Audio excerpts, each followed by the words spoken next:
Welcome to this tranquil space, cultivated purely for rest and deep, restorative peace, allowing the burdens of the day to softly dissolve as we settle into this journey toward deep sleep.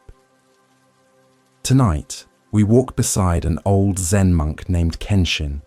whose life is dedicated to tending both a physical garden of moss and stone and the inner landscape of his own heart, which he cultivates with the Four Immeasurables: loving kindness, compassion, empathetic joy, and equanimity, qualities so boundless they overflow any container, purifying the mind and inviting true, effortless sleep. As we begin, take a moment to notice where in the world you are currently finding peace, and if you feel comfortable, drop a comment below letting us know your country and the hour, a small gesture that connects us across the miles and reminds us that we are all seeking the same gentle refuge tonight. This silent, compassionate space is carefully tended to offer you consistent solace and a reliable path back to yourself, a constant source of calm available whenever the world feels overwhelming or loud. If this intention resonates deeply within you, please consider subscribing to the channel right now to maintain this harbor of peace and ensure that this wisdom continues to reach all those who search for the gentle relief of profound contemplative sleep. Now let us begin the simple but sacred act of letting go. Ground your body fully into the surface that supports you, feeling the weight of your limbs sinking comfortably, releasing any residual tension held in the jaw, shoulders, or back. And with each slow exhalation, imagine any lingering anxiety dissolving entirely into the earth below, knowing that you are held, safe, and utterly free to simply rest. The bamboo staff and the seed of kindness. The cool, damp air of the pre-dawn stillness wrapped itself around Kenshin as he began his slow, deliberate pilgrimage across the moss-covered courtyard, the only sound, the soft, rhythmic scraping of his bamboo staff marking the ancient pathway, a sound that quickly faded into the profound silence of the mountain morning. This staff was not merely for physical support. It was a constant reminder of the steady path of awakening, an extension of his grounded intent, reminding him that every moment, every breath, and every step is an opportunity to cultivate the limitless mind, ensuring that the heavy sleep of distraction remains far from his consciousness as he prepares the mind for the day's gentle work of cultivation. His first destination was a small, sheltered corner of the garden, a place reserved specifically for the intentional planting of a single humble seed, a practice he undertook every morning to symbolize the beginning of his metta practice, the nurturing of loving kindness within his own being. He paused, noticing the faint aroma of wet earth and ancient pine, letting the subtle fragrance enter his lungs and settle his spirit, acknowledging that just as the soil must be prepared for a seed to flourish, so too must the heart be softened and cleared of the stones of resentment and hurry before true kindness can take root and spread its gentle, all-encompassing influence. Holding the tiny dry seed between his thumb and forefinger, Kenshin marveled at the immense potential contained within that seemingly insignificant kernel, a silent promise of life, shade, and beauty yet to be unfolded, a perfect analogy for the quiet, enormous power of a single thought rooted in benevolence. He carefully turned the earth, his movements slow and reverent, treating the soil not as a mere medium, but as the sacred space where his intention would physically manifest, knowing that the smallest gesture, infused with mindful attention and genuine goodwill, carries the weight of the universe and the potential for boundless growth. As he nestled the seed into the dark, welcoming earth and covered it gently, Kenshin silently offered his first prayer of metta for the day, wishing not only well-being for this tiny seed, but also for the soil itself, the invisible microbes, the water deep beneath the surface, and all the elements necessary for its survival, broadening the scope of his compassion immediately beyond the immediate object of his attention. This simple initial act grounded his mind in the realization that all life, great and small, seen and unseen, is inherently interconnected and reliant upon the others, deserving of the same gentle, sustaining wish for happiness and safety. This intentional planting embodies the profound essence of metta, or loving kindness, which is the foundational wish that all beings, without exception or condition,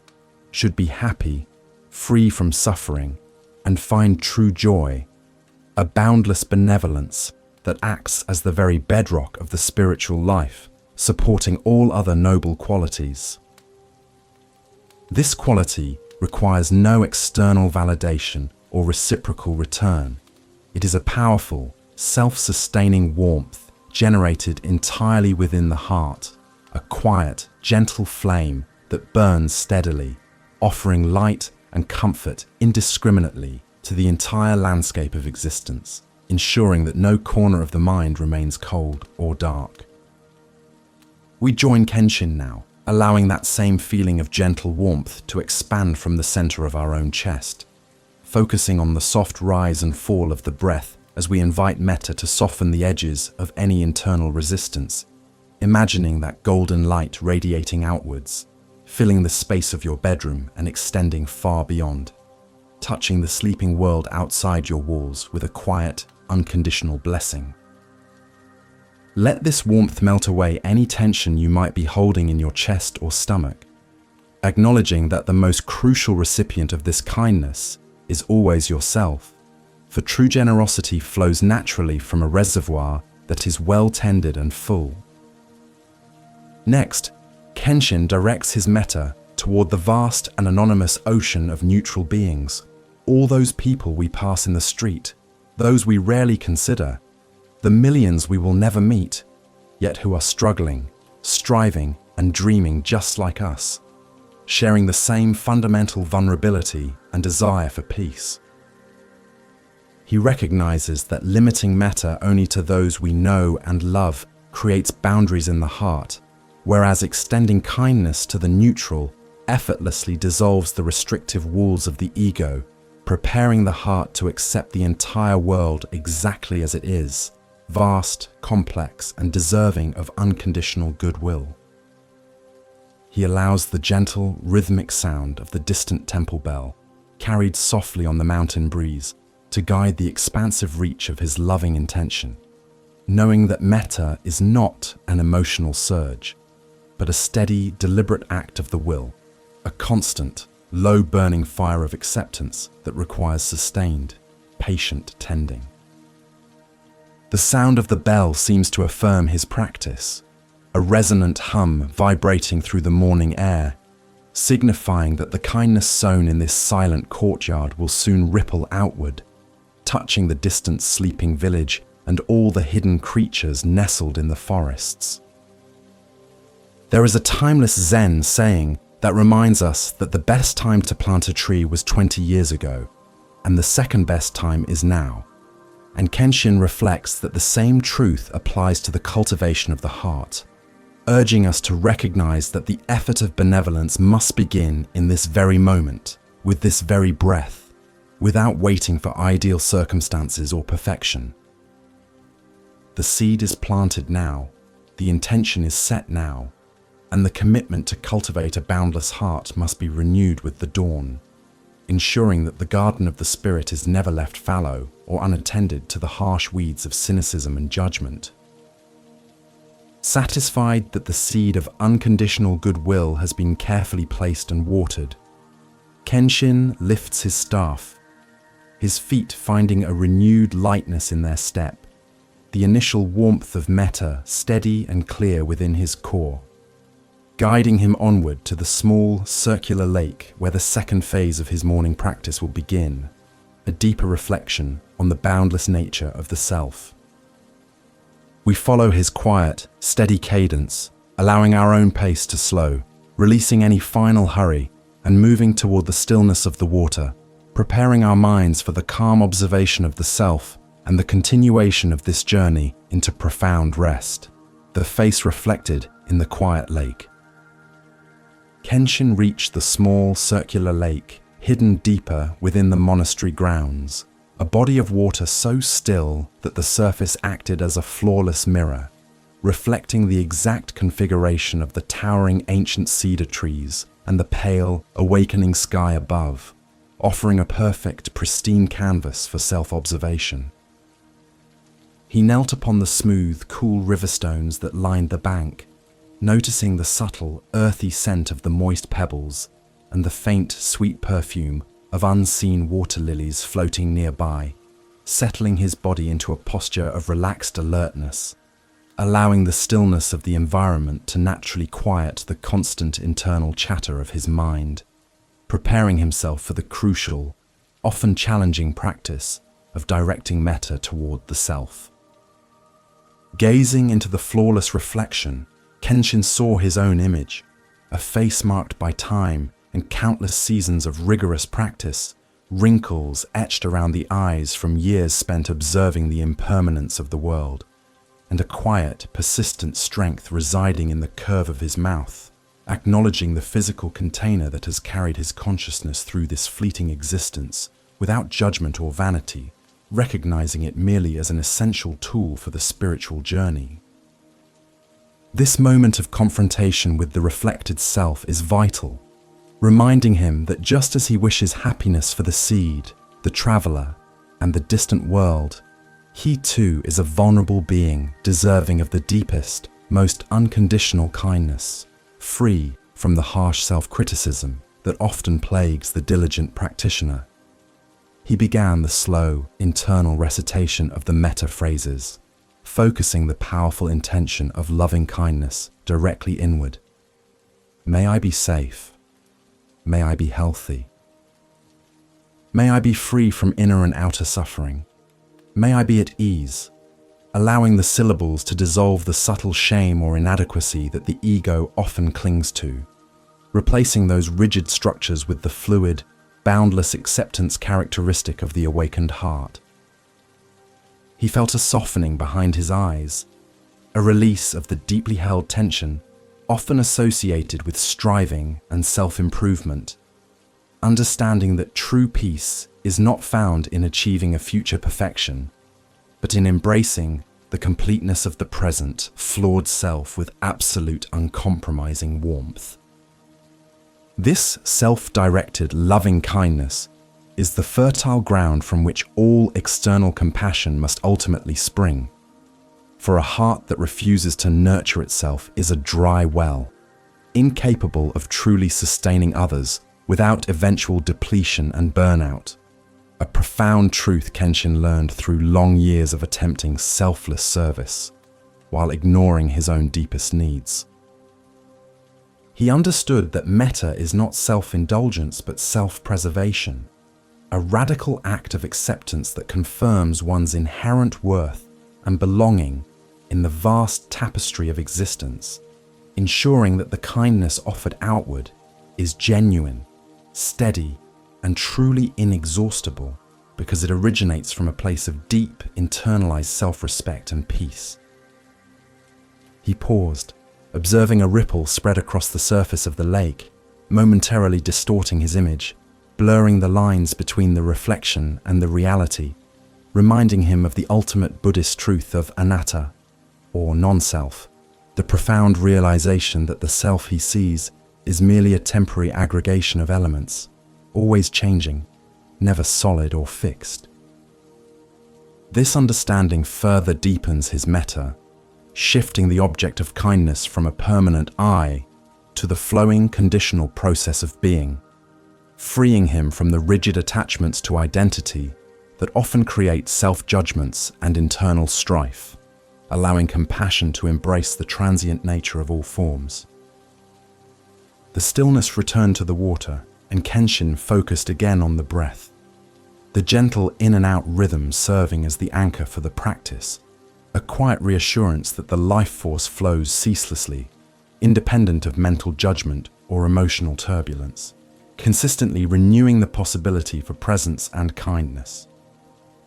Each inhale brought a sense of pure, clean energy into his core, and each exhale released the accumulated dust of the previous moments, purifying the internal atmosphere and settling the subtle tremors that sometimes lingered from the demands of the early morning routine, guaranteeing a clean slate for the reception of universal goodness. He then reflected on the inherent perfection residing even within the flaws and failures he perceived in his character, recognizing that these so-called imperfections are merely aspects of the human condition, necessary components of the journey toward wisdom and acceptance, just as the cracked pottery is sometimes more prized for its visible history. He realized that the goal of metta is not to eradicate the shadow, but to embrace it entirely with light, recognizing that the struggle itself holds immense dignity and that the aspiration toward awakened living is in itself a beautiful, complete expression of the spirit. Kenshin then turned his attention outward again, allowing the golden light of self-kindness, now brightly shining within his core, to gently expand to encompass the entire monastery, its sleeping residents, the animals nestled nearby, and the distant mountains, radiating a silent, unconditional blessing.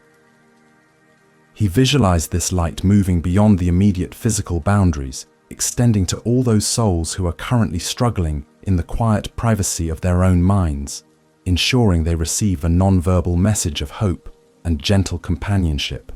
an acknowledgement that they are not alone in their pursuit of peace. There is a powerful Zen teaching, often attributed to the great masters, which gently reminds us, the moment you accept the mess begins to clean itself, emphasizing that true transformation begins not with striving against one's reality, but with a profound, compassionate acceptance of the moment as it is, without modification or resistance. Kenshin absorbs this truth fully, understanding that self-metta is the ultimate act of acceptance, liberating the energy previously bound up in internal conflict and allowing the natural, inherent wisdom of the self to finally emerge and guide the path. With a final deep breath, Kenshin rose slowly from the lake's edge, feeling lighter, profoundly grounded, and entirely prepared to carry the stable warmth of his own acceptance into the complex interactions that the day might bring, knowing that the foundation of his kindness is now solid and unshakable. We too absorb this stillness, allowing the tranquility of the mirrored lake to settle our minds, carrying the soft golden glow of unconditional self-acceptance into our own deep rest, preparing the mind for the next essential phase of boundless compassion, the hand extended to the lost traveler. Leaving the quiet solitude of the lake, Kenshin moved toward the narrow, winding path that led down the mountainside, a route frequently used by pilgrims and occasional travelers seeking refuge or instruction at the secluded monastery, which provided Kenshin with the opportunity to practice metta on neutral and challenging individuals. As he walked, he recalled an evening long ago when a traveler had arrived late and disoriented, shivering and agitated, having lost his way and nearly succumbed to panic in the darkening woods,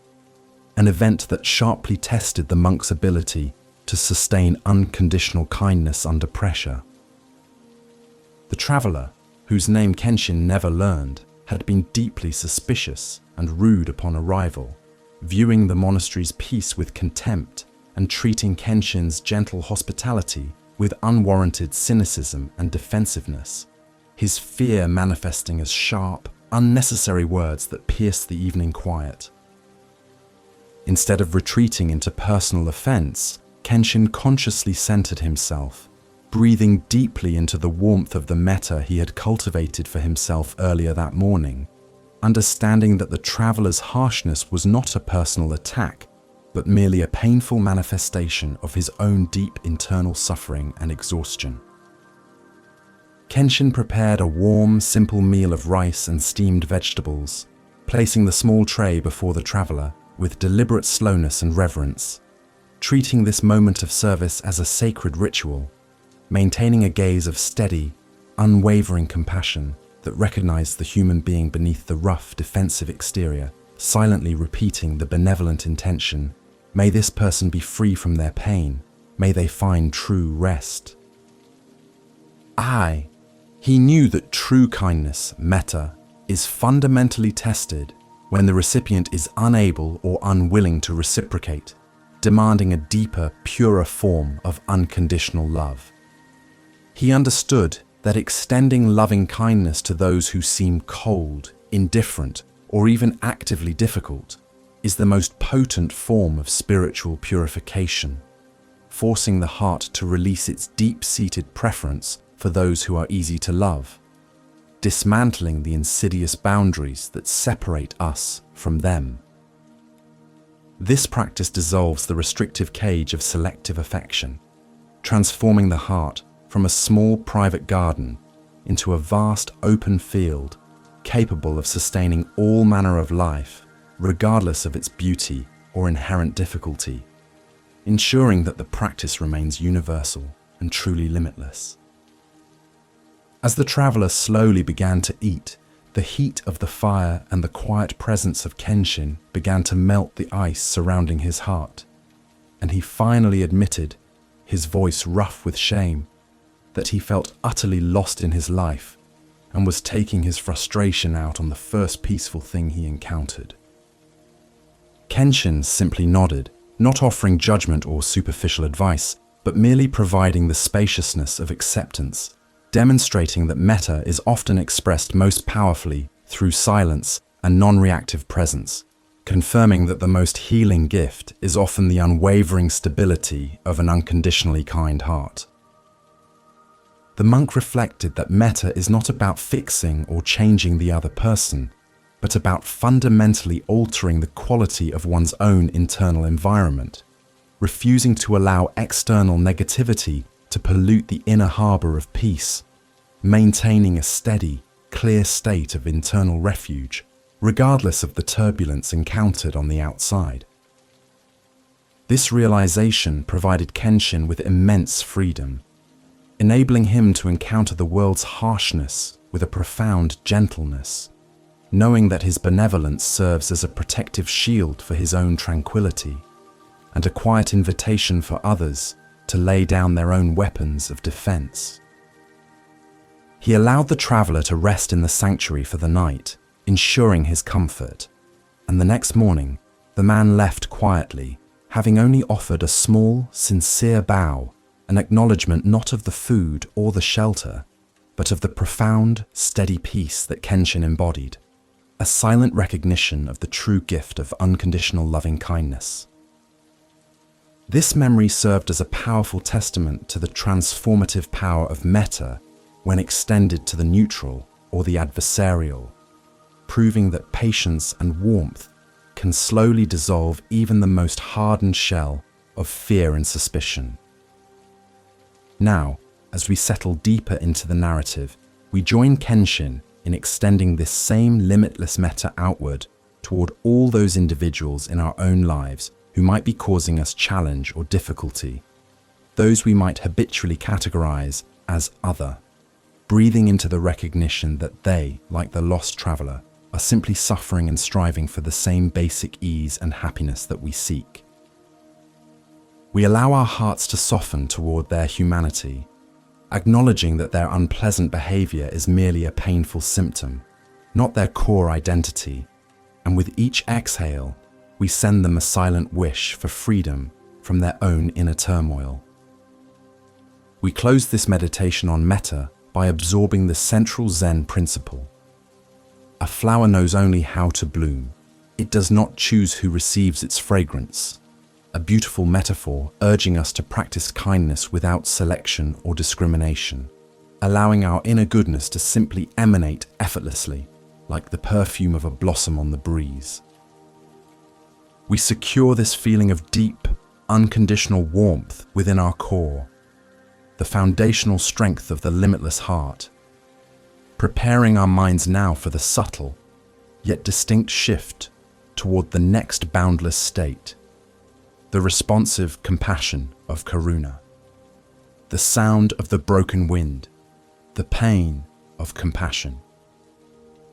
As Kenshin continued his slow, intentional walk along the outer perimeter of the monastery's boundary, the morning air, which had been previously gentle and still, suddenly turned sharp and unpredictable, gathering speed and force as it swept down from the higher mountain peaks, carrying with it the cold, metallic scent of an impending change in the weather, disturbing the profound tranquility he had cultivated through his practice of metta. Just as he approached the venerable old pine tree that marked the southern corner of the sacred grounds, a sudden, powerful gust of wind, sounding like a sharp, mournful cry, snapped a large, heavy limb from the ancient tree, causing it to fall with a dull, sickening thud onto the mossy earth below, scattering cones and needles in a chaotic spray. Kenshin did not rush or react with anxiety, but he paused immediately, his internal landscape shifting instantly from the warm, golden glow of loving-kindness into the subtle, resonant ache of karuna, or deep compassion, which is the immediate, non-judgmental response of the heart to suffering or injury, whether experienced by a living creature or by a venerable part of the natural world. He observed the wound in the tree's trunk, a raw, pale break where the dark, protective bark had been ripped away, exposing the vulnerable inner wood, and felt a sympathetic tremor resonate through his own body, recognizing that the violence inflicted upon the tree mirrored the sudden, unexpected fractures and pains that routinely afflict the human spirit and the natural order of existence. This incident served as the perfect, stark introduction to the boundless state of karuna, defining it not as mere pity or sorrow, but as the active, heartfelt wish for the alleviation of pain, acknowledging that the recognition of suffering is the necessary doorway into deep engagement with the reality of impermanence and vulnerability that defines all manifested existence. Kenshin understood that metta provides the essential stability, the refusal to retreat from the world,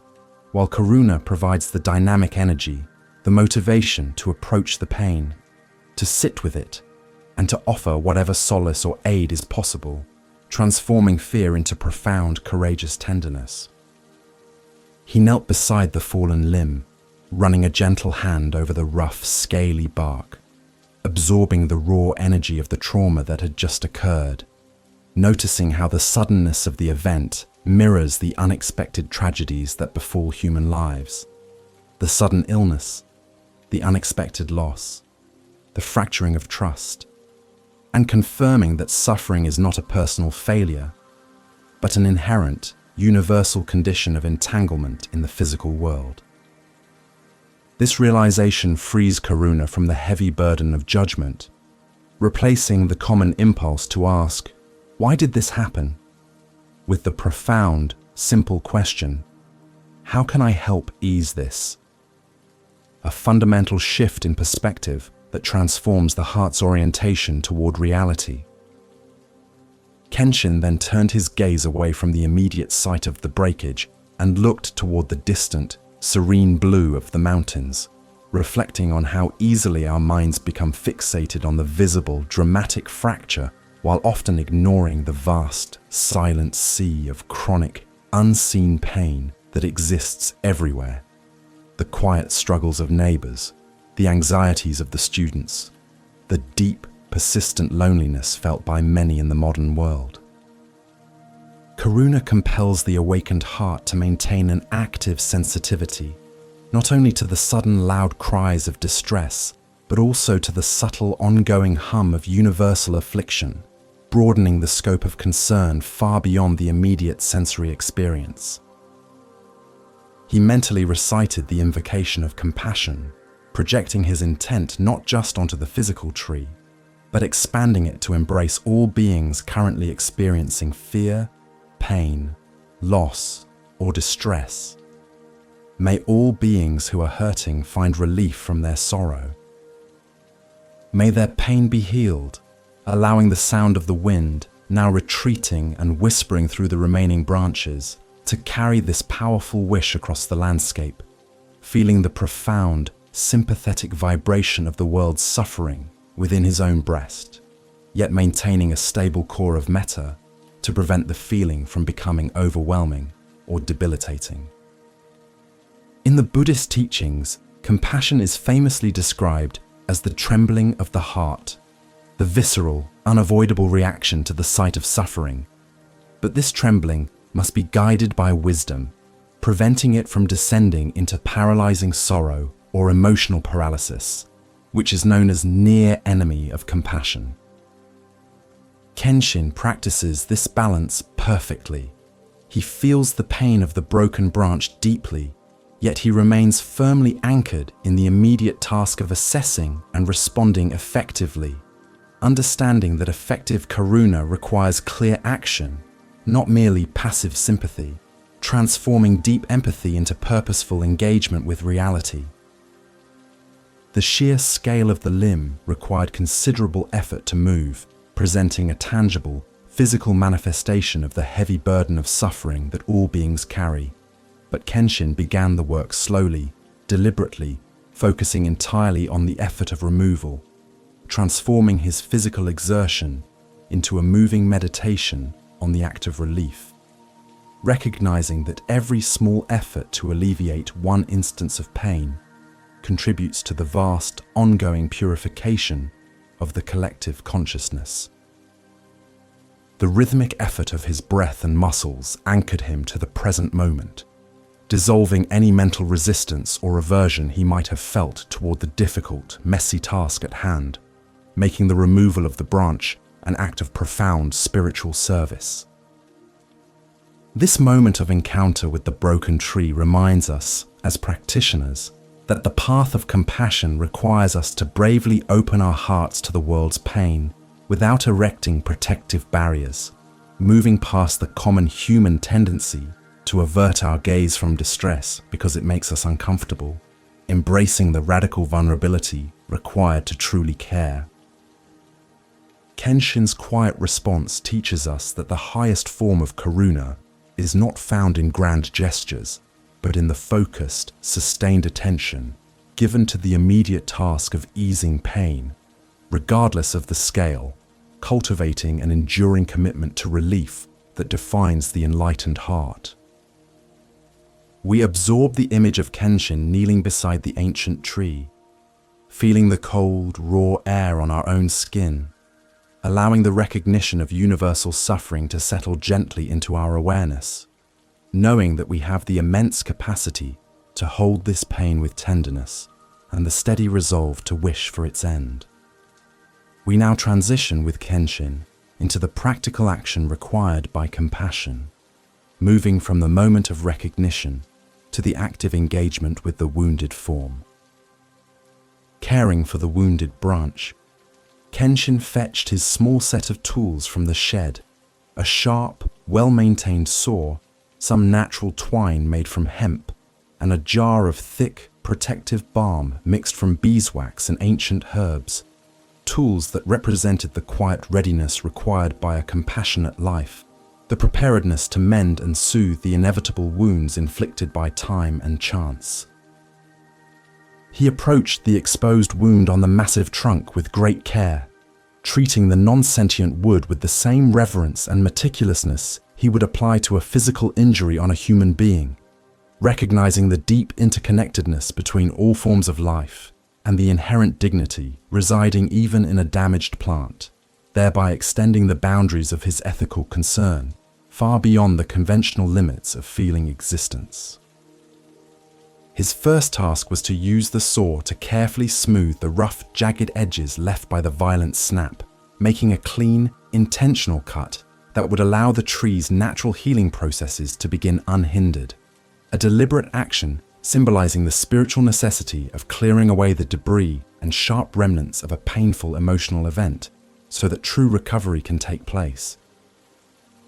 He worked slowly, the rhythmic whisper of the saw against the resinous wood, creating a hypnotic, calming sound that resonated deeply with the gentle movement of his breath, focusing entirely on the precision and intention of the cut, ensuring no further damage was inflicted upon the strained, venerable trunk of the old pine. Kenshin then gently applied the thick, golden balm to the wide, exposed surface of the wound, spreading the protective mixture carefully over the pale wood, creating a seal against moisture, disease, and the intrusion of pests. An act rich in symbolism, representing the way the mind applies wisdom and meditative stability to vulnerable emotional states, shielding the newly exposed self from further harm and promoting the quiet, often slow work of internal restoration. He felt a deep sense of connection with the ancient tree, recognizing its struggle for resilience and its inherent drive towards sustained life, affirming that karuna is fundamentally about supporting the natural, existing capacity for healing within all things. He reflected that this physical mending mirrored the internal work of healing painful memories or emotional traumas, which often requires a careful, steady process of acknowledging the wound, cleaning the jagged edges of self-blame or resistance, and then applying the soothing balm of acceptance and patience, understanding that immediate recovery is rarely possible and that true healing is a gradual, iterative unfolding.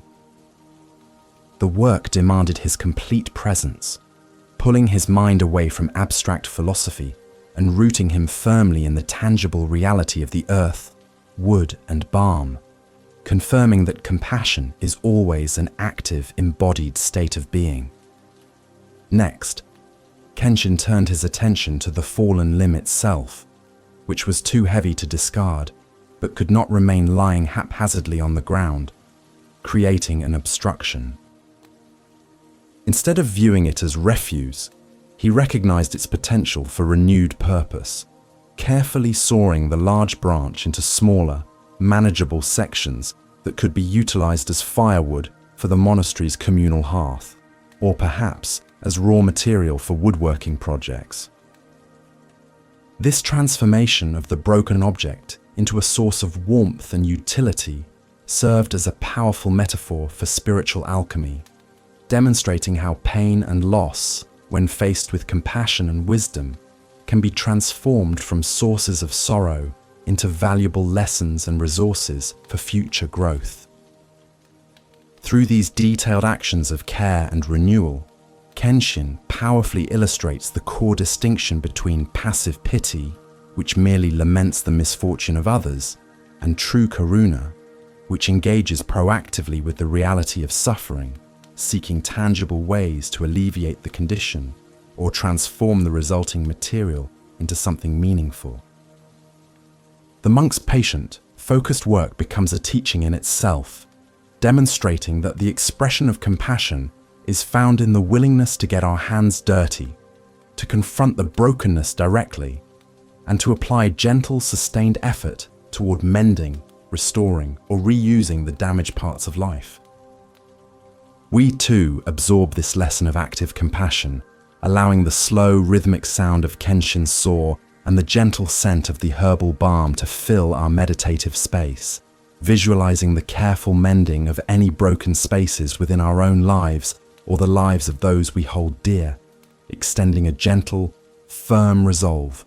to transform the residues of past pain into sources of future warmth and understanding. We allow the deep sense of karuna to settle,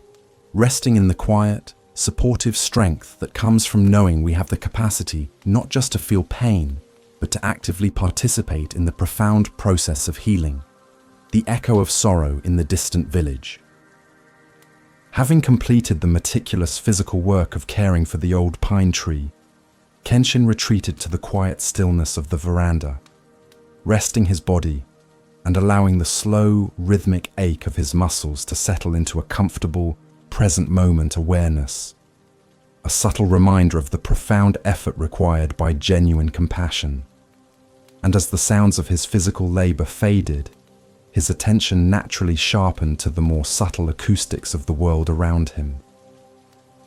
From the valley below, carried faintly on the cool rising breeze, he could discern the faint, indistinct sounds of the nearby village, a momentary wail of a child, the low, murmuring discussion of difficult news, a distant door slamming shut, small sonic fragments that spoke eloquently of the ongoing, tireless theatre of human struggle, sorrow, and daily disappointment.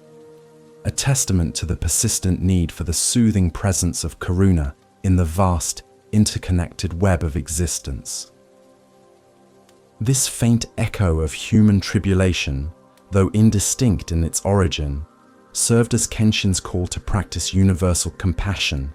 moving his focus beyond the tangible, localized suffering of the pine tree to embrace the generalized, oceanic pain of all beings, a suffering often compounded by fear, ignorance, and the relentless grasping of the ego.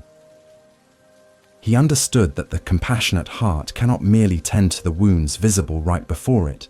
but must expand its reach to the farthest corners of perception,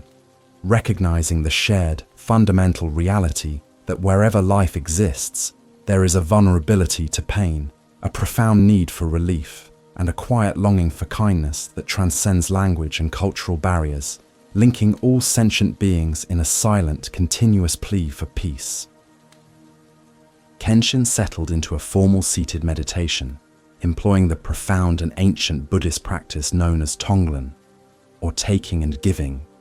though he simplified the ritual, transforming it into a continuous mindful flow of breath focused purely on intention and visualization, an internal alchemy where the pain of the world is transmuted into soothing light. As he inhaled deeply, drawing the cool mountain air into his lungs, he visualized himself taking in all the diffuse, distant sorrow he perceived, the anxiety of the farmer worrying about the harvest, the grief of the lonely elder, the quiet despair of the unknown person, absorbing this collective heaviness as a dark, dense, smoky vapor that settled briefly into the luminous center of his own heart. We join Kenshin in this courageous, radical act, breathing in the collective burden, allowing the dense, dark energy of universal suffering, the tightness of fear, the bitterness of regret, the coldness of isolation,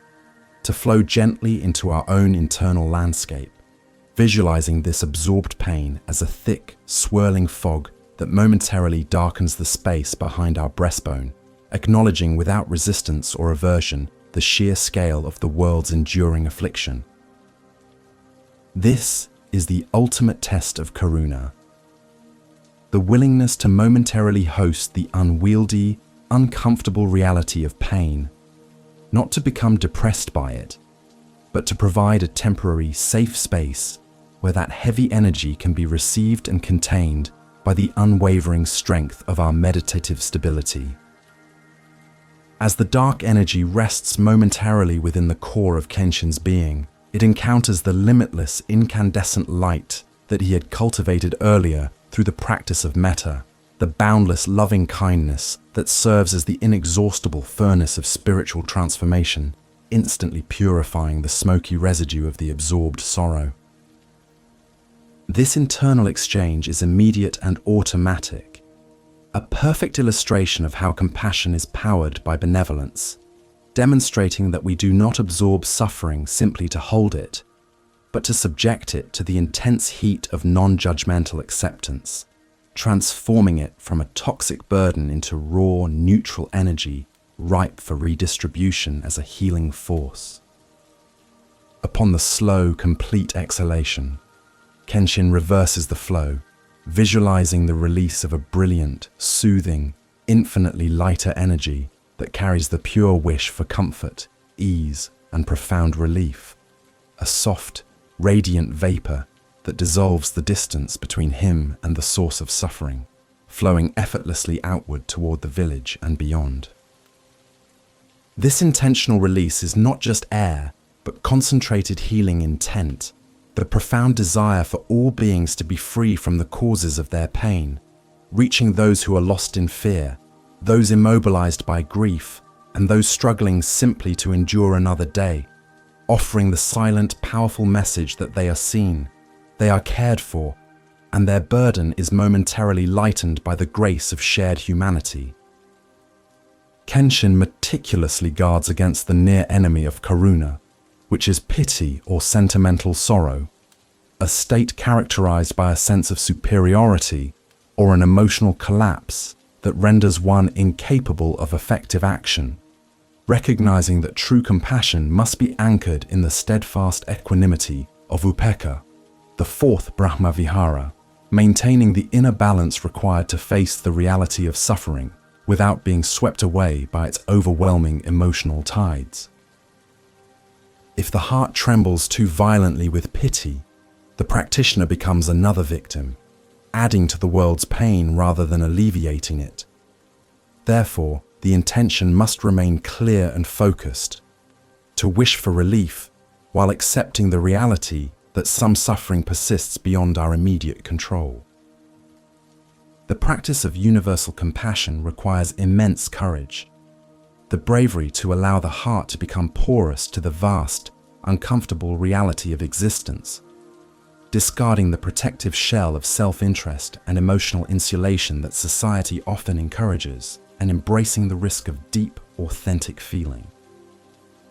Kenshin's quiet breathing teaches us that true strength is found not in emotional hardness or the avoidance of pain, but in the soft, persistent willingness to meet sorrow with tenderness,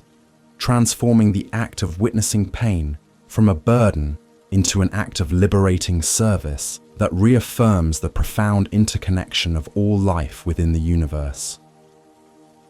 He concludes the short, powerful practice by dissolving the elaborate visualizations, allowing the simple, unadorned breath to become the sole focus,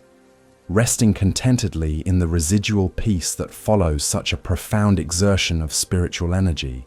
knowing that the efficacy of karuna is rooted not in the actual result, whether the villager's pain immediately ceases, but purely in the sincerity and purity of the intention to offer solace and relief. The sheer simplicity of this offering, the silent, heartfelt wish transmitted across the distance, is itself a powerful form of healing,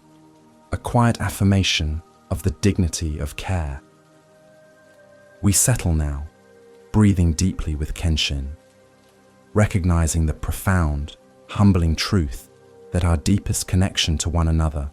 often lies in the shared experience of fragility,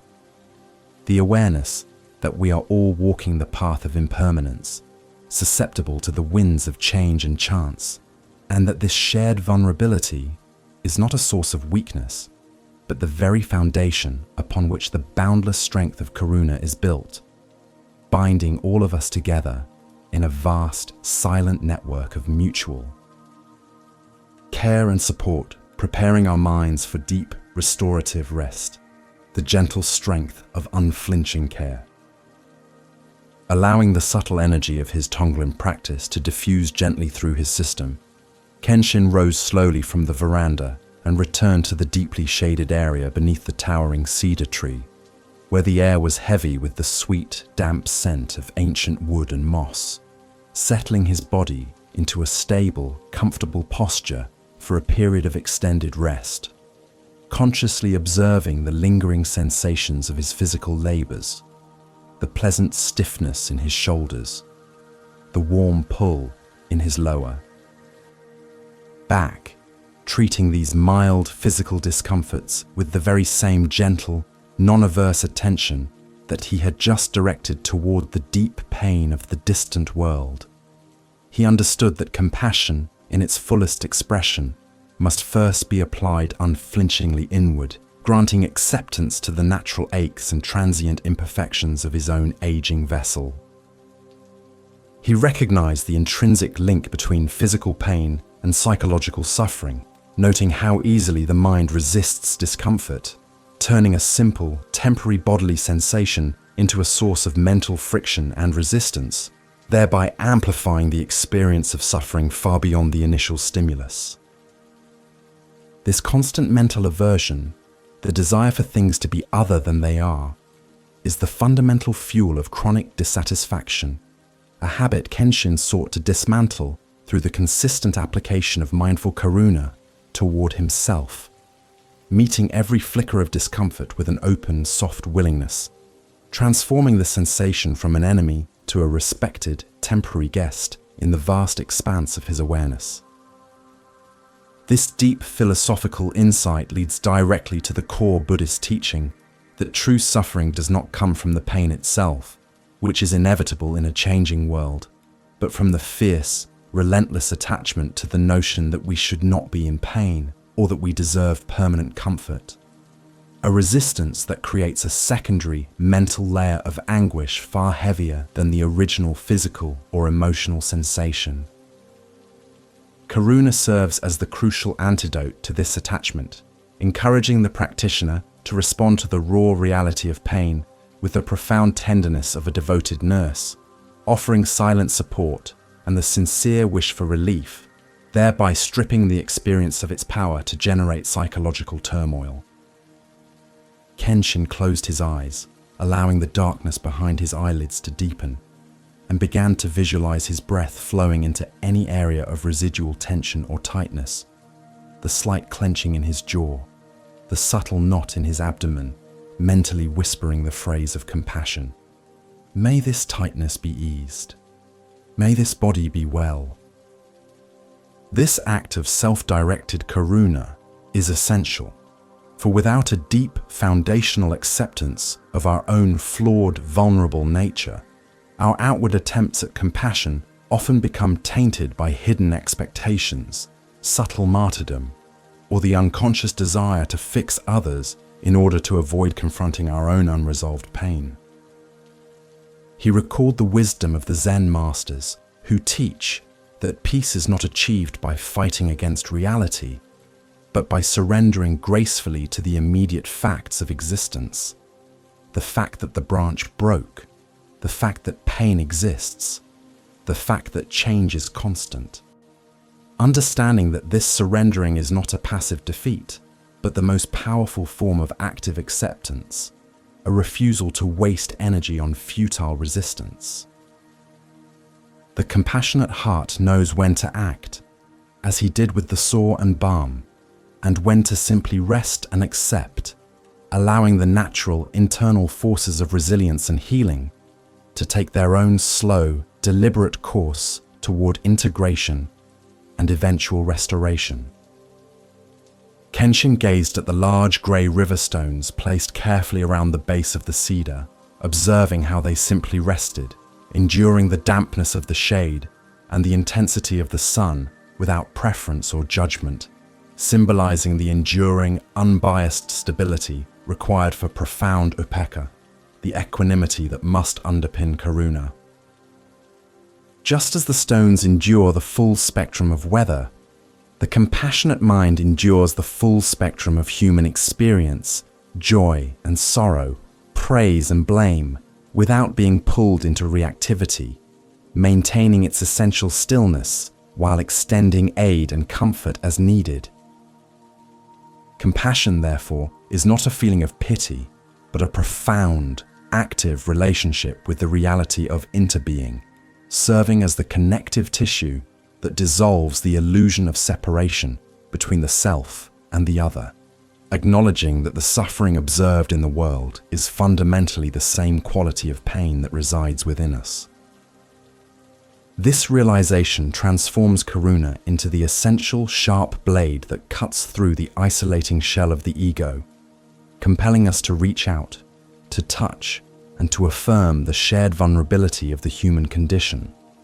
understanding that in seeking to relieve the suffering of others, we simultaneously alleviate our own deep-seated fear of isolation. We listen to the ancient, echoing truth that permeated Kenshin's quiet life, captured eloquently in a Zen koan. When the single finger touches the vastness, the universe is contained therein. This means that the smallest, most localized act of genuine care, the smoothing of a broken branch, the quiet wish for a stranger's ease, the acceptance of a personal ache, is in fact an act of boundless, universal significance, a perfect reflection of the limitless power of compassion, confirming that our small efforts are not futile, but perfectly aligned with the restorative energy of the cosmos, providing a profound anchor for the soul. Kenshin now gently directs his mind toward the next Brahmavihara. understanding that karuna cannot exist in isolation, recognizing that life, despite its inevitable pains and broken branches, also continues to burst forth in vibrant displays of growth and simple beauty, and this pervasive, resilient flourishing of existence leads the heart naturally toward the practice of mudita, or empathetic joy, which is the necessary balance to the deep sensitivity of compassion, preparing the soil for the celebration of others' well-being. Allowing the gentle strength of Kenshin's unflinching care to permeate our own weary bodies, we rest our attention fully on the steady, calming rise and fall of our abdomen,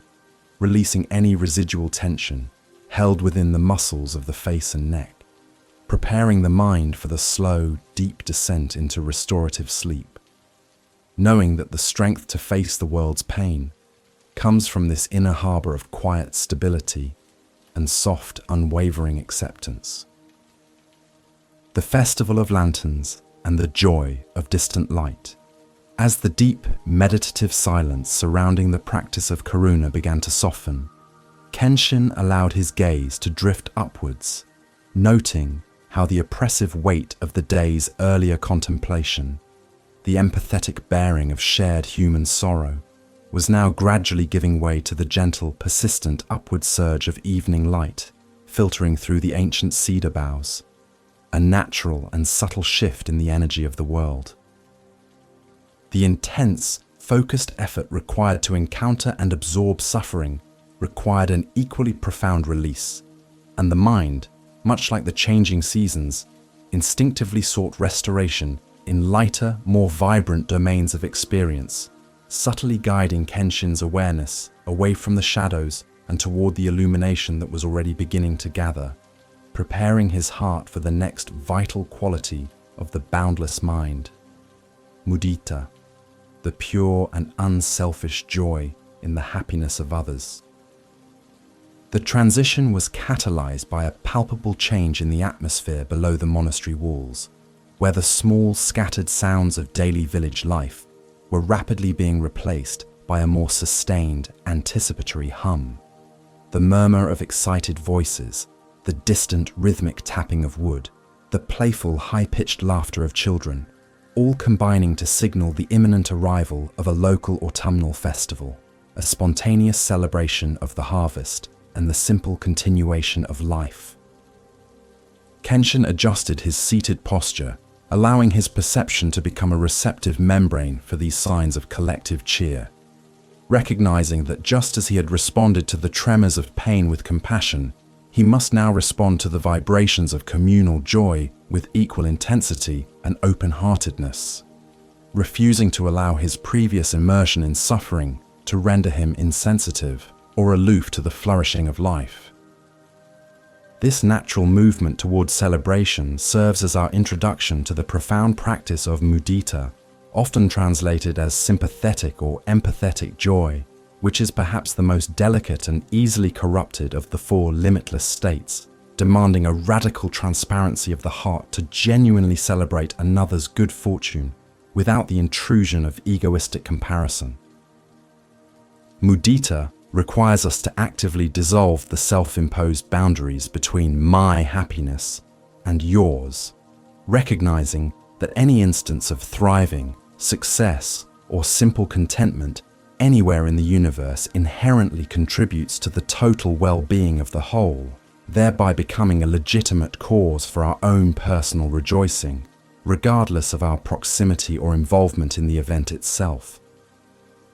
Kenshin observed that the true power of mudita lies in its unparalleled ability to act as the direct antidote to the deep-seated, corrosive poison of envy, that painful, contracting emotion which causes the heart to wither at the sight of another's prosperity or light, and the subtle, persistent human tendency toward comparison, which often transforms success into a zero-sum game, where one person's gain is perceived as another's loss. By cultivating mudita, we systematically dismantle the limiting false belief in scarcity, replacing it with the expansive, liberating truth of abundance, understanding that genuine joy is not a commodity to be hoarded or rationed, but an inexhaustible, radiating energy that grows exponentially more powerful with every sincere celebration, whether of a large triumph or the smallest moment of shared delight. As the sun fully dipped below the western ridge, painting the sky in glorious, fading hues of violet and gold, the village lights began to twinkle in earnest, and Kenshin could discern the luminous outlines of dozens of paper lanterns being carefully raised and hung along the narrow paths, each one a miniature sun, casting a warm, celebratory glow that spoke eloquently of hope, community, and resilient joy. The distant sounds of a flute joined the rhythm of a small drum, a sweet, melancholic, yet undeniably cheerful melody rising up the mountainside, creating a rich sensory tapestry that Kenshin allowed to wash over him completely, registering the visual warmth and the auditory rhythm as pure, unadulterated signals of life, expressing its inherent beauty and vitality, even amidst the backdrop of uncertainty and toil. He reflected upon the profound simplicity of the lantern's light, recognizing them as perfect metaphors for the light that resides within every heart, a light that, when allowed to shine brightly through happiness and success, should be met not with competitive shadows, but with a resonant, appreciative echo from our own inner being. Mudita encourages us to use the happiness of others as a trigger for our own genuine inner light, allowing their success to remind us of the universal capacity for flourishing, rather than viewing it through the darkened lens of personal lack, transforming the act of witnessing good fortune into a profoundly nourishing and self-sustaining spiritual exercise. The practice compels us to consciously step outside the cramped confinement of our own narrative and the relentless focus on our personal successes or failures, demanding that we willingly offer the hospitality of our awareness to the narratives of others, fully investing our emotional energy in their thriving, much like a gardener who feels unreserved delight in the sudden, unexpected bloom of a flower planted in another's field. This profound shift in perspective, from self-absorption to compassionate expansion, is the cornerstone of mudita, reminding us that the universe is vast enough to hold all forms of joy simultaneously, and our only task is to open our hearts wide enough to contain the boundless overflow. There is a serene, liberating realization that accompanies the sincere cultivation of empathetic joy, that the source of true happiness is not limited to the external circumstances of our own lives, but is in fact boundless and freely available through the simple, conscious decision to resonate with the well-being of the collective. When we genuinely feel delight in the accomplishments of others, we tap into an inexhaustible spring of contentment, freeing our happiness from the fluctuating, fragile conditions of our individual existence, creating an internal landscape so vast that it can effortlessly hold the success of countless others without ever feeling diminished. Kenshin mentally recited an old Zen saying that often guided his approach to the Brahma Viharas. The mountain does not envy the bird's flight, nor does the river begrudge the moon's reflection. This timeless wisdom beautifully encapsulates the non-comparative, spacious nature of true mudita, urging us to recognize the inherent perfection and dignity in every manifestation of existence, encouraging us to simply witness the dance of life, whether in the fixed stability of the mountain or the fleeting grace of the bird, with an equal measure of respect, acceptance, and quiet, celebratory joy, anchoring our minds in the present contemplation of the festive light. As the village lights shimmered and multiplied in the deepening twilight, reflecting off the still surface of the monastery's small pond, we settle our bodies into deep rest, allowing the serene, steady visual rhythm of the distant festival to calm our nervous systems, breathing in the soft, expectant energy of celebration, and allowing the foundational principle of mudita, that happiness is always possible, always present, and always shared, to gently cradle our awareness and prepare our minds for the effortless transition into the deepest kind of peaceful, restorative sleep, the shared tea ceremony of gratitude. The morning after the distant festival, the air at the monastery was exceptionally crisp and still, carrying a renewed sense of clarity and quietude. And as Kenshin prepared his modest breakfast, he was greeted by the unexpected arrival of Master Haruki,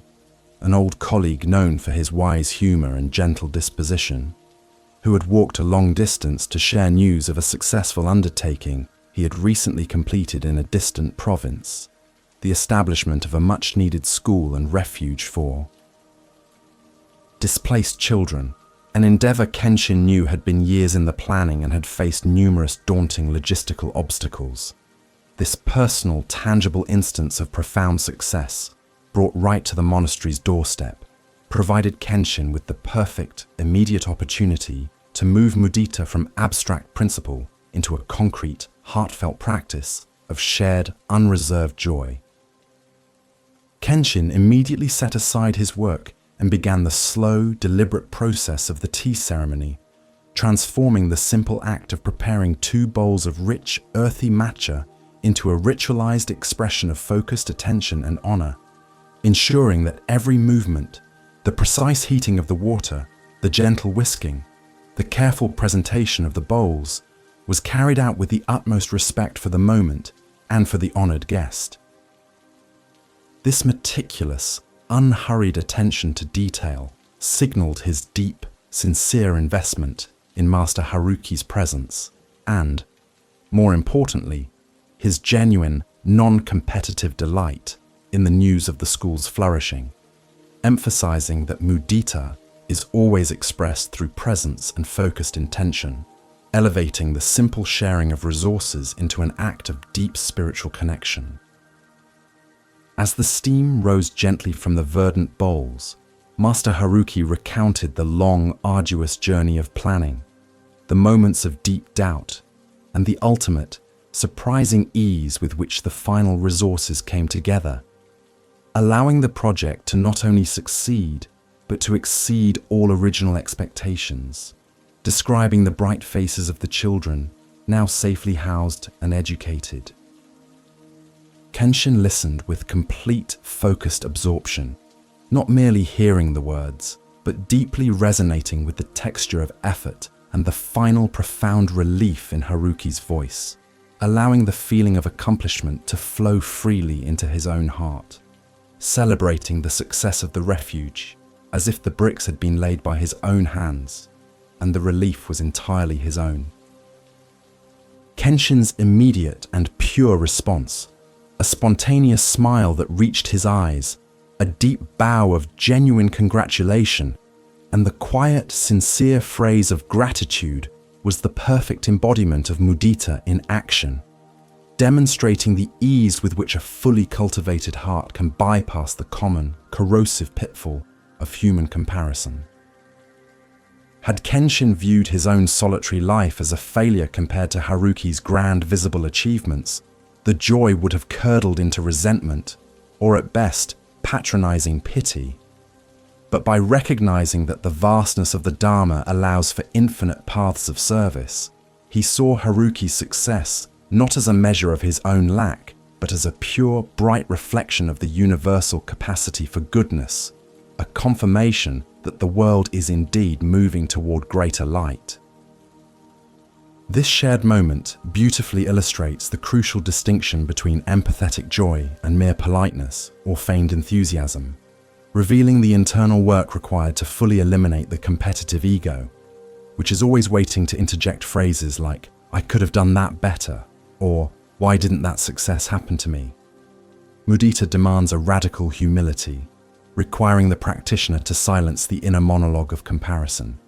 recognizing that the joy of a friend, colleague, or even a rival is a pure, unattached blessing, a freely given gift that we receive fully, without calculating its impact on our own standing or status within the perceived hierarchy of achievement. The dissolution of the I in the shared joy transforms the experience into something deeply nourishing for both parties, as the one celebrating the achievement feels the profound, stabilizing support of unconditional acceptance, while the one expressing mudita is flooded with the exhilarating, cleansing energy of success without having borne the weight of the labor. This is the ultimate spiritual efficiency, gaining access to the purest form of happiness, unattached to physical possessions or fleeting circumstances, by simply appreciating its manifestation in another, thereby creating a positive feedback loop of mutual empowerment that strengthens the bonds of compassion and collective well-being in the world. Kenshin raised his warm bowl of tea, the bitter grassy flavor grounding his heightened sense of gratitude and shared delight, tasting the complex notes not merely of the powdered leaves, but of the sincere effort, the obstacles overcome, and the pure, tangible relief of the distant children, a taste that was deeply satisfying and expansive. This act of conscious, celebratory consumption, drinking in the good fortune of the world, is a mindful embodiment of mudita, a way of internalizing the light and allowing it to settle into the core of one's being, reaffirming the truth that the universe contains an endless supply of nourishment and positive outcomes for all who seek them with diligence and sincerity. We rest in the profound understanding, echoed in the silent space between Kenshin and Haruki, that the success of any single endeavor, the thriving of one life, the relief of one pain, the flourishing of one project, does not, in any conceivable way, diminish the potential for success in any other. The wellspring of human possibility is not finite, but a continuously replenished underground river of energy and opportunity that flows ceaselessly beneath the surface of apparent scarcity. Our recognition of this boundless potential is the very essence of mudita, which allows us to let go of the competitive anxiety that binds our hearts and to simply swim in the ocean of shared, limitless opportunity. Kenshin took the last satisfying sip of his tea, feeling the warmth spread through his chest, solidifying the realization that mudita,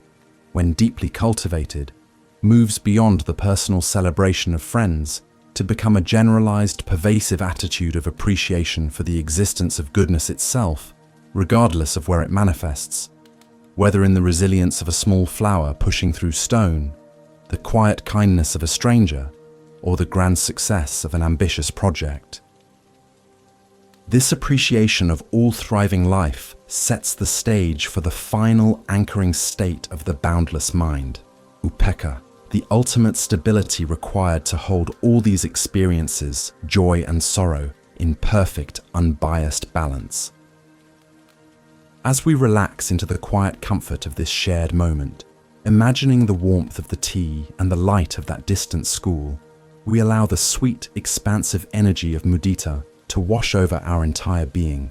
breathing deeply and slowly, releasing any lingering feelings of lack or comparison, knowing that our own happiness is infinitely enriched by the brave, beautiful flourishing of every other life, preparing us gently to sink deeper into the vast, limitless peace of restorative sleep. The inexhaustible source of happiness. After the departure of Master Haruki and the expansive, warm energy of celebrating his success had settled within Kenshin, a new, more subtle task presented itself, transforming this focused, personal experience of mudita into a generalized, universal practice, shifting the awareness from the particular triumph of the school to the underlying principle that happiness itself is an inexhaustible, self-replenishing resource, not dependent on isolated events, but perpetually available to the mind that is open enough to perceive it. Kenshin walked slowly towards the monastery's small, secluded waterfall, the consistent, rhythmic sound of the cascading water serving as a perfect metaphor for the ceaseless flow of good fortune and contentment in the universe, recognizing that just as the stream never truly runs dry, The reservoir of human joy is incapable of being depleted by overuse or by the flourishing of others, a foundational truth essential for deep spiritual security and the elimination of the fear of scarcity. Kenshin sat on a smooth, river-polished stone near the pool where the water gathered before continuing its journey down the mountain, focusing his gaze not just on the dynamic crash of the fall, but on the quiet, steady pool itself, the place of gathering, stability, and reflection,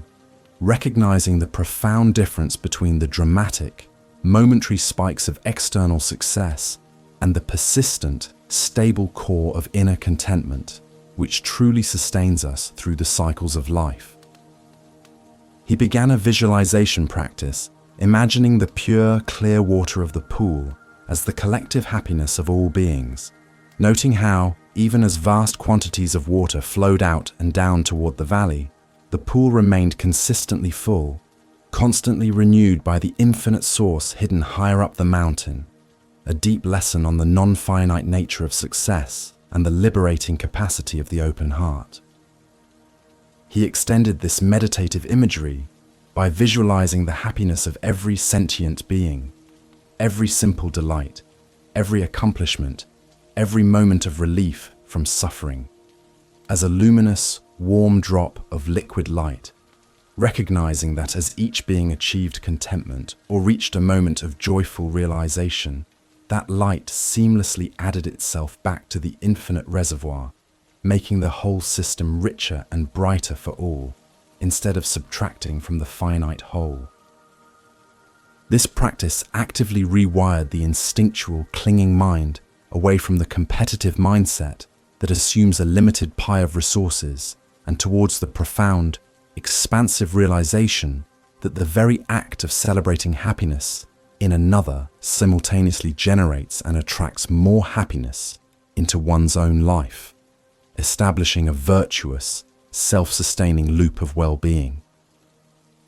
The pervasive sound of the water was instrumental in anchoring this realization, offering a constant auditory reminder that life is a continuous state of flow, release, and renewal,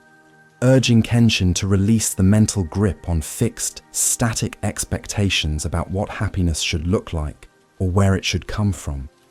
embracing instead the spontaneous, unpredictable emergence of joy in all its myriad forms. He recognized that the greatest barrier to mudita is often the self-imposed restriction that joy must align with our specific, preconceived notions of success. But the true wisdom lies in allowing happiness to surprise us, to arise spontaneously from the achievements of a stranger, the beauty of a natural moment, or the simple continuation of life force in the world. He focused intently on the subtle, clean scent of the moss and wet earth rising from the pool, a sensory experience that brought him deeply into the grounded reality of the present moment, a reality where the water was demonstrably flowing, the air was demonstrably fresh, and the natural world was demonstrably sustaining itself without anxiety or attachment, teaching a silent, powerful lesson in sufficiency and inherent contentment. This grounded awareness allowed him to appreciate the small, unnoticed triumphs that occur ceaselessly. The bird successfully catching its worm, the sun managing to burn through the morning mist, the steady pulse of his own healthy heart, integrating these quiet, continuous victories into the definition of universal, inexhaustible happiness, widening the scope of mudita far beyond human interaction. Kenshin understood that the ability to rejoice in the happiness of others requires not just intellectual agreement, but a profound emotional commitment to the interconnectedness of all experience. Recognizing that since all beings are fundamentally intertwined, the successful, joyous flourishing of any one part inevitably enhances the quality of the whole system, much like a single, healthy root strengthens the entire forest. Therefore, celebrating another's good fortune is not an act of selflessness in the traditional sense, but an act of profound self-interest rightly understood, as we are simply investing in the improvement and enrichment of the shared world that also sustains and holds us. As he watched a small leaf, caught in an eddy, finally break free and move swiftly downstream towards greater liberation, Kenshin felt a deep, cleansing release of personal striving, settling into the vast, luminous space of universal appreciation, knowing that his task was not to generate all the world's light, but simply to be a willing and appreciative mirror for the light that already exists in abundance, reflecting it back into the cosmos. This posture of receptive celebratory observation is the essence of true, non-attached mudita, freeing the heart from the exhausting burden of continuous personal achievement and placing it gently in the boundless current of shared, effortless grace. This state of profound appreciation moves beyond simple feeling. It becomes a state of being, a continuous, quiet acknowledgement of the inherent good fortune of existence itself, recognizing that the mere fact of being conscious, of having the capacity to witness the beauty of the stream and the generosity of the flowing water, is the greatest success of all, regardless of the fluctuating details of one's personal circumstances. We allow the ceaseless, murmuring sound of the waterfall to become the soothing soundtrack to this realization, letting the rhythmic rush wash away any residual shadows of envy or comparison, leaving behind only the clear, luminous, and expansive reality of boundless joy. We use this image of the inexhaustible flow, the water that gives freely yet remains perpetually full, to transition the mind gently towards sleep, breathing slowly and deeply, allowing the profound sense of universal abundance to settle into the core of our relaxation, knowing that we are surrounded by endless sources of happiness and well-being, both within ourselves and throughout the world, anchoring our body firmly in the tranquil assurance of sufficiency, preparing us for the next, equally vital stage of our meditative journey, the dance of simple contentment. Having anchored his awareness in the realization that happiness is limitless and constantly flowing, Kenshin arose from the stones by the waterfall and continued his contemplative walk toward the ancient, wind-swept pine that marked the edge of the monastery grounds, where the view opened up to the full panorama of the distant valley, a vast, breathtaking stage upon which the dynamic dance of existence was constantly unfolding. It was here, observing the sheer, chaotic beauty of the landscape, the farmers tending their fields, the clouds swiftly chasing shadows across the slopes, the tireless movement of life itself, that Kenshin completed his understanding of mudita, recognizing that the highest form of empathetic joy is simply the deep, unreserved contentment derived from witnessing the world's vibrant, unceasing choreography, without demanding that the movements serve any personal agenda or offer any specific reward. The deep blue sky served as a vast, empty canvas for the dramatic sweep of life beneath it, prompting Kenshin to reflect on the immense, profound complexity involved in the simplest act of existence, the sheer, improbable miracle that every living thing manages to survive, to seek light, to reproduce, and to find moments of simple, necessary comfort amidst the inherent difficulties of reality, and finding in this mere continuation a cause for profound, quiet, persistent celebration. This appreciation for the mundane, tenacious victory of life over entropy became the final, liberating element of his mudita practice, releasing the need for grand, spectacular events to validate joy, finding instead sufficient reason for contentment in the steady, humble pulse of the everyday. Kenshin recalled a teaching from his own master, who used to say that the true dancer is the one who finds joy in the quiet pause between the steps, emphasizing that the profoundest happiness often resides not in the peak moments of exhilaration, but in the sustained, humble appreciation for the simple fact of being present and capable of witnessing the intricate tapestry of the world,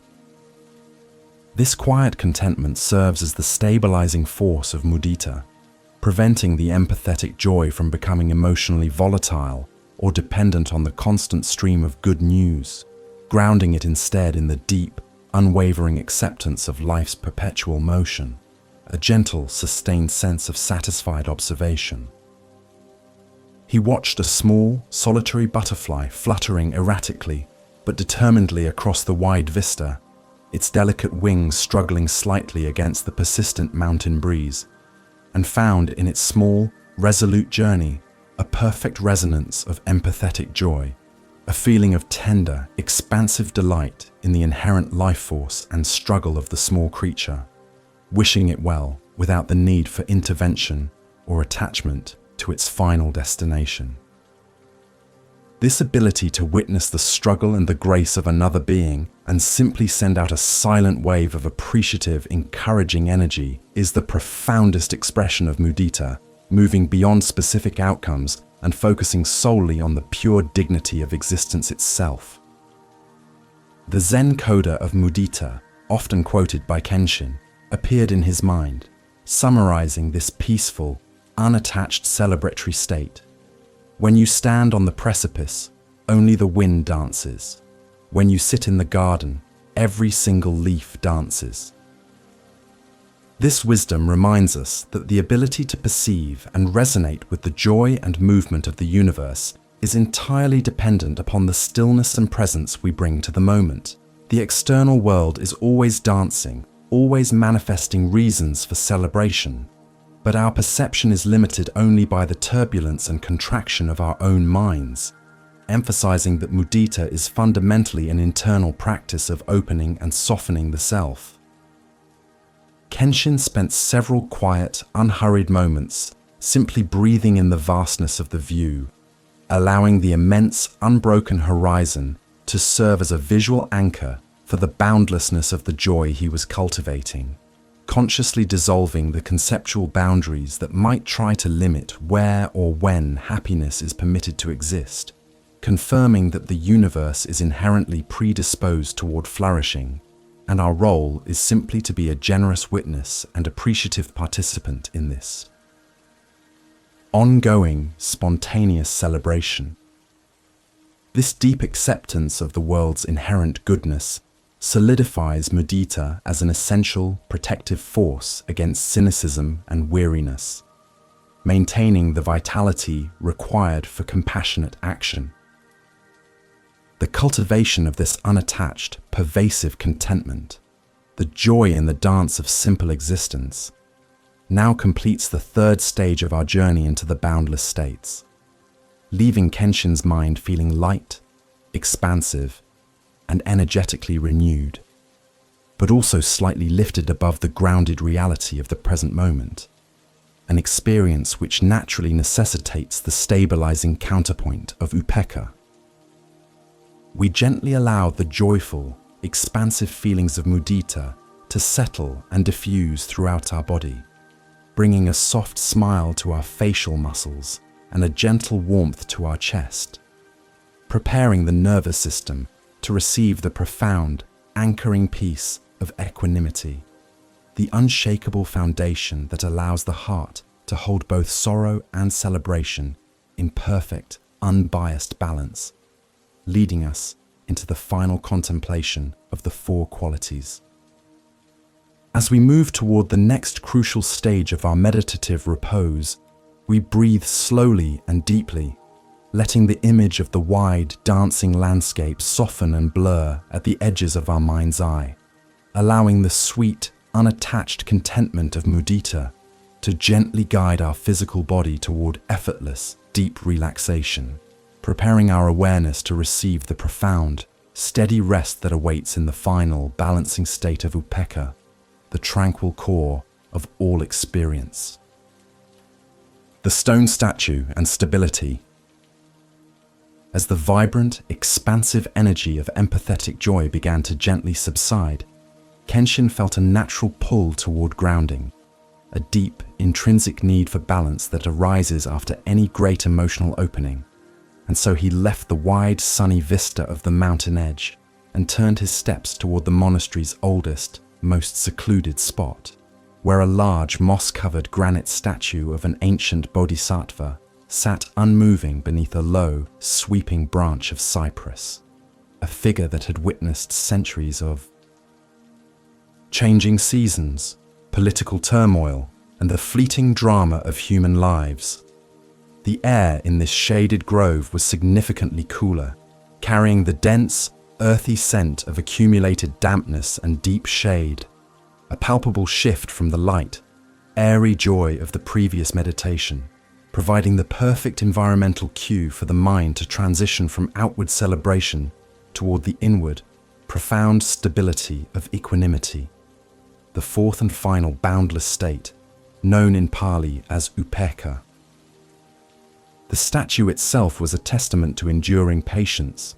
its stone surface worn smooth by countless rains and etched with the delicate silver-green tracery of lichen, standing as an unshakable, silent teacher that neither welcomes the sunlight nor recoils from the sharp bite of the winter wind, embodying a perfect, non-reactive presence that simply exists in profound acceptance of whatever conditions arise around it, demonstrating the highest form of unbiased awareness. Kenshin approached the heavy stone form, running his fingertips lightly over the cool, hard surface, registering the immediate sensation of unmoving solidity, a deep, tangible reminder that while our emotional landscapes are constantly shifting like desert sands, there is an anchor, a center point of stillness that remains eternally unaffected by the eight winds of the world. This profound state of upekkha, or equanimity, is often deeply misunderstood as mere indifference or cold apathy, but Kenshin knew it to be the exact opposite. It is the deepest form of care that is totally free from clinging, the ability to see things exactly as they are, without the distorting lenses of preference, judgment, or fear, providing the spacious awareness necessary to hold the immense and sometimes conflicting energies of loving kindness, compassion, and empathetic joy without becoming overwhelmed or attached to their transient nature. It is the wide, steady vessel that contains the other three states, allowing them to flow without spilling over into exhaustion or emotional imbalance, offering a sense of unbiased fairness to all experiences, whether they be pleasant, painful, or completely neutral in their passing. Kenshin settled onto the low, flat meditation stone directly facing the unmoving statue,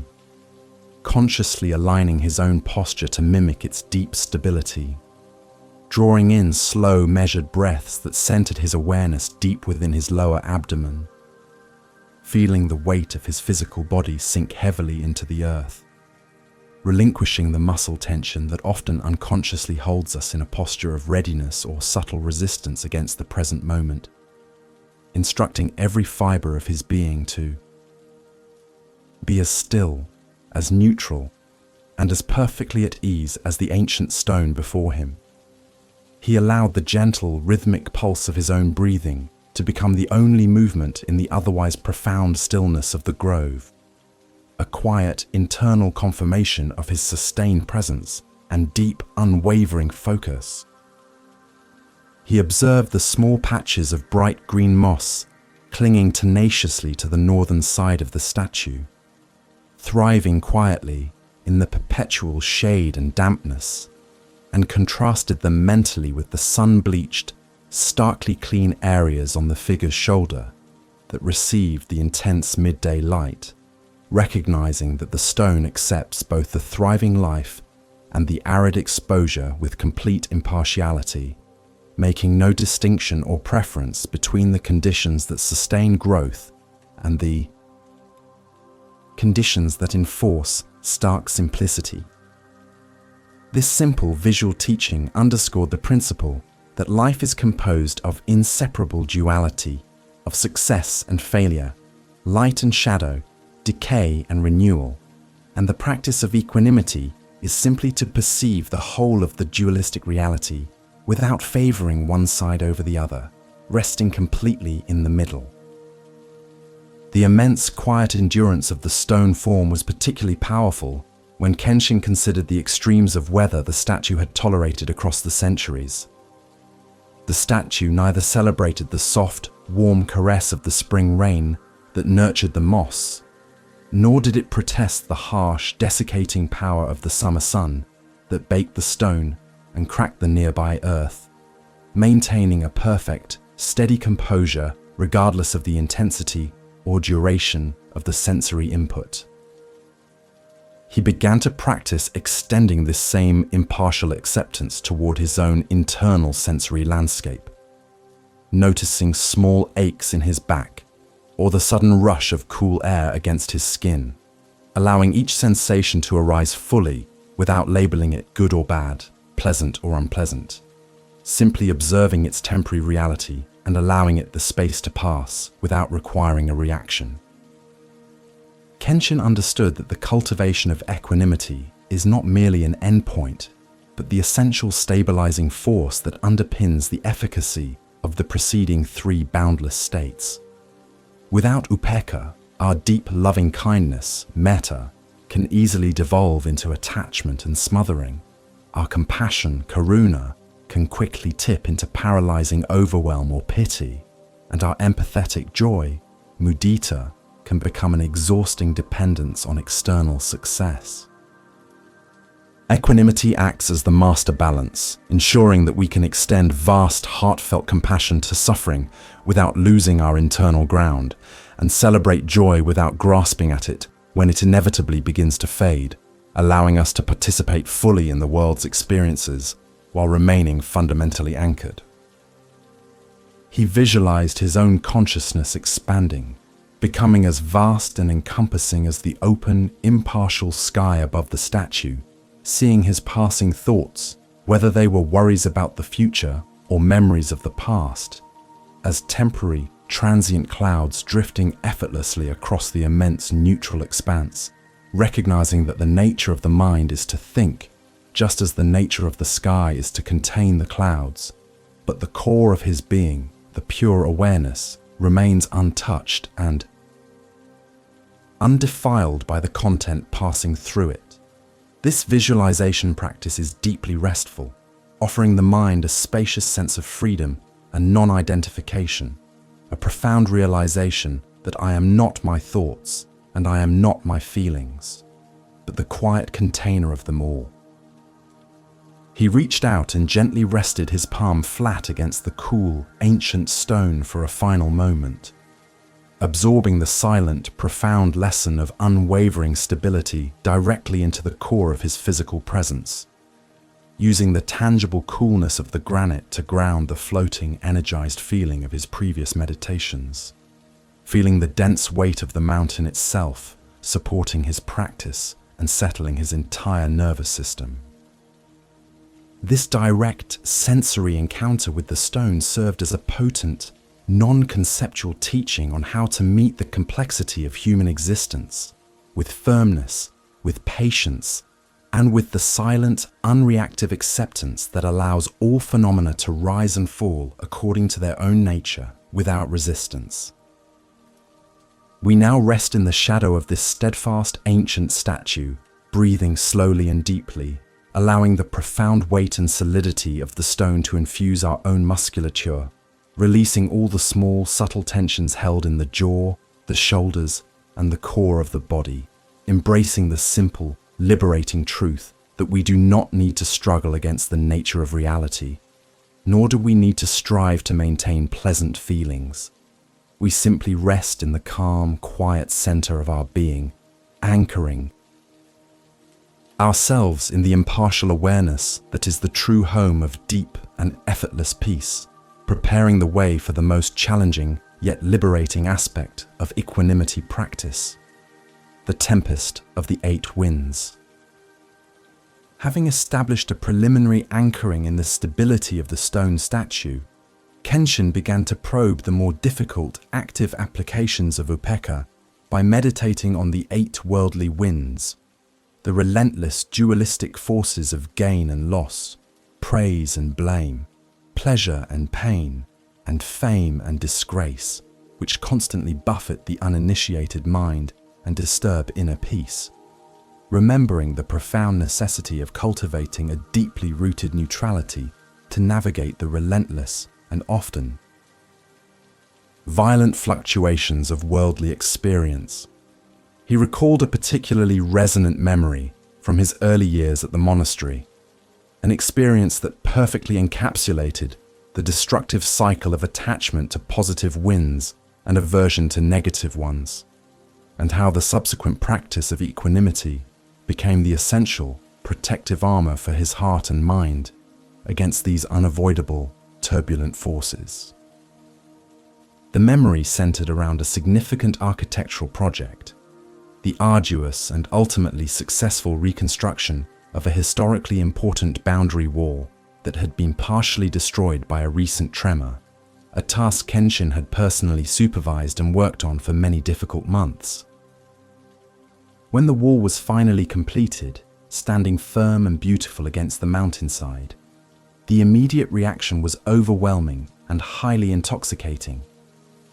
Kenshin was immediately showered with lavish, undeserved praise from the community elders and visiting officials. Words of admiration were spoken loudly over communal feasts. He received expensive, unsolicited gifts,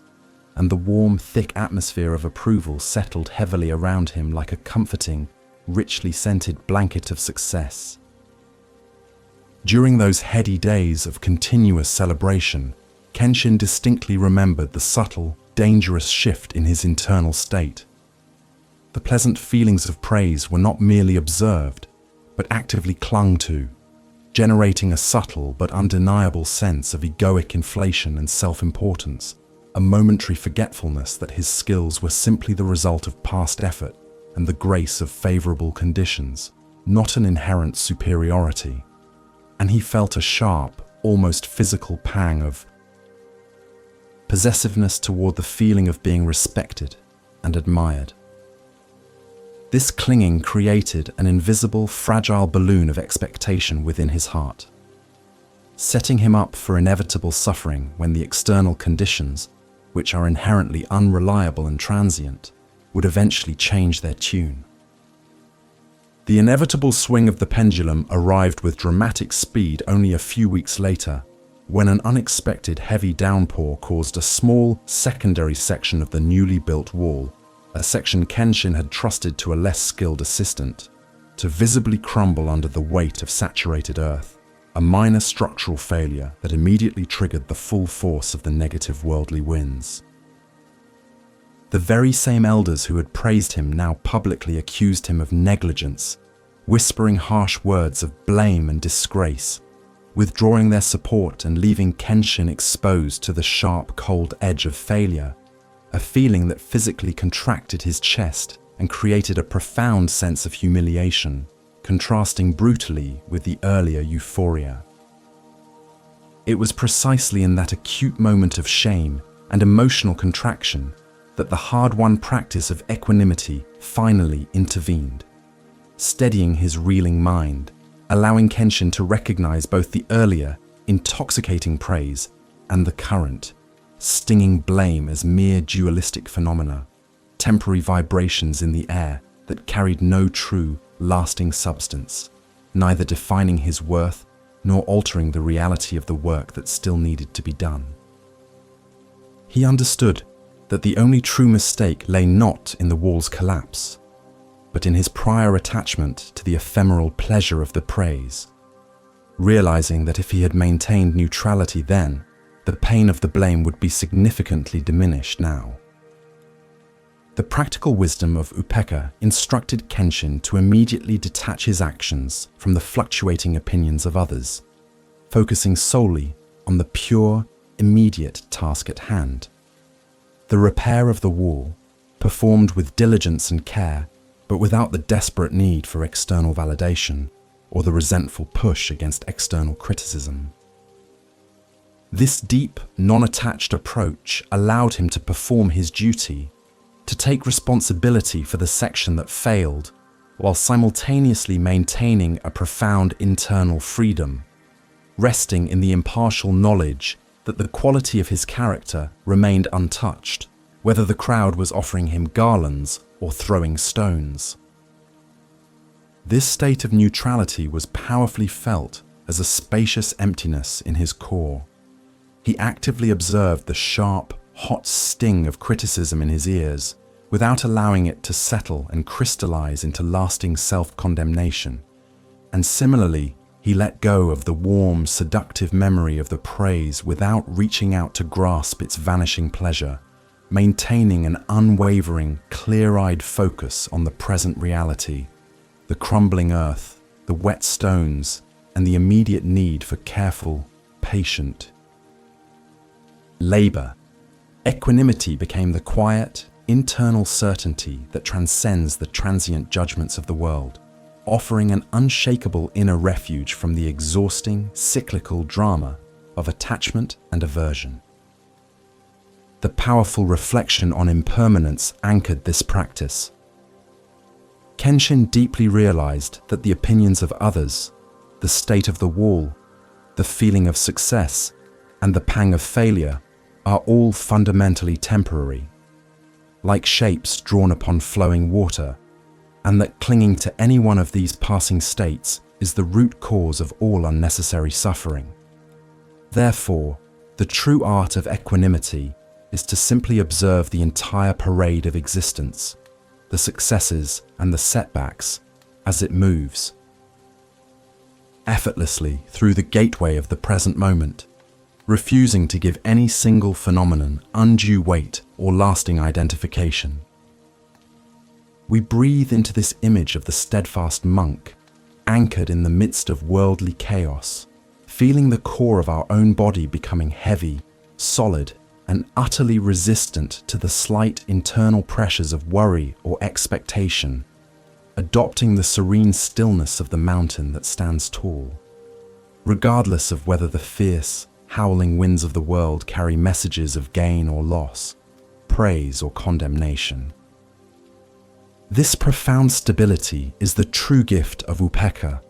inviting us to lay down the exhausting internal battle against reality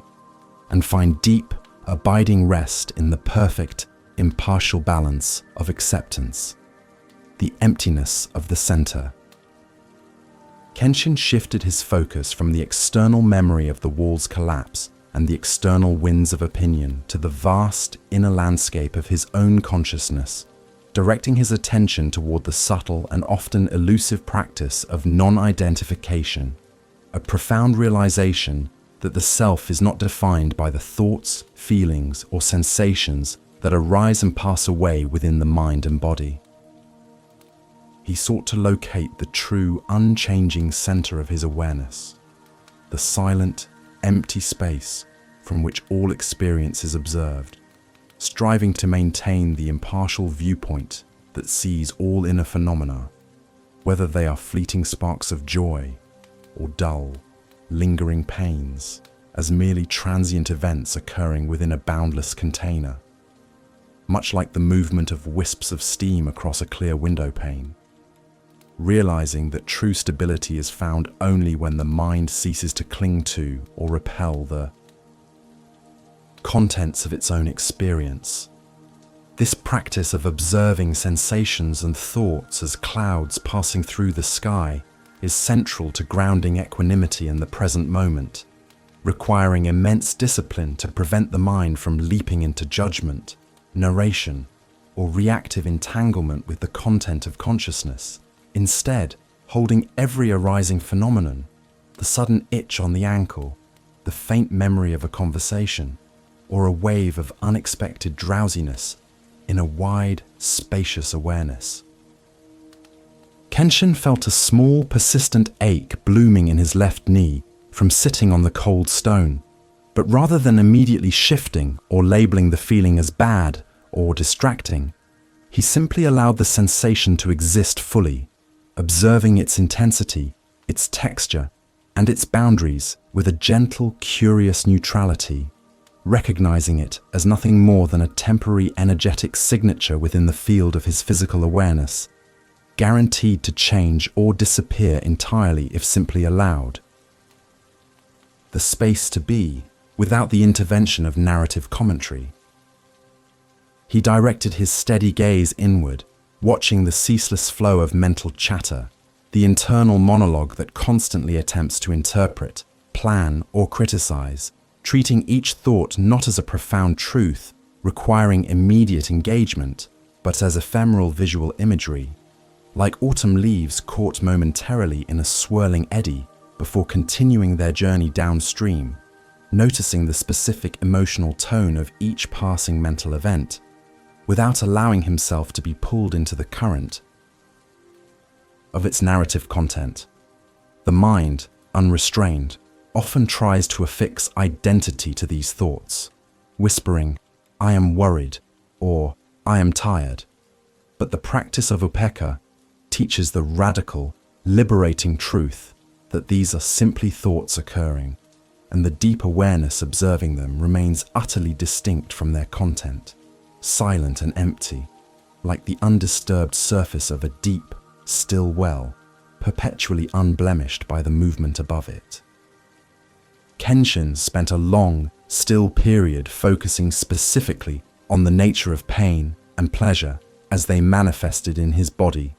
noting how quickly the mind tends to grasp at even the slightest flicker of physical comfort or mental ease, attempting to freeze that experience in time and prolong its duration,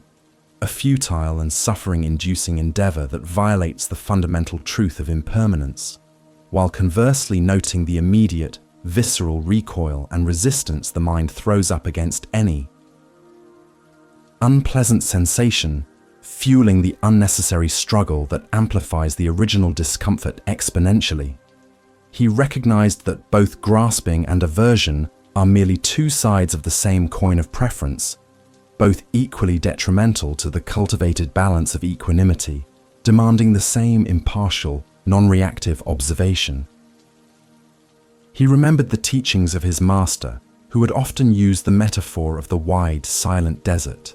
the winds of passion, the cold rains of sadness, and the harsh sun of anxiety may rage or subside, but the desert floor itself, the fundamental nature of pure consciousness, remains always the same,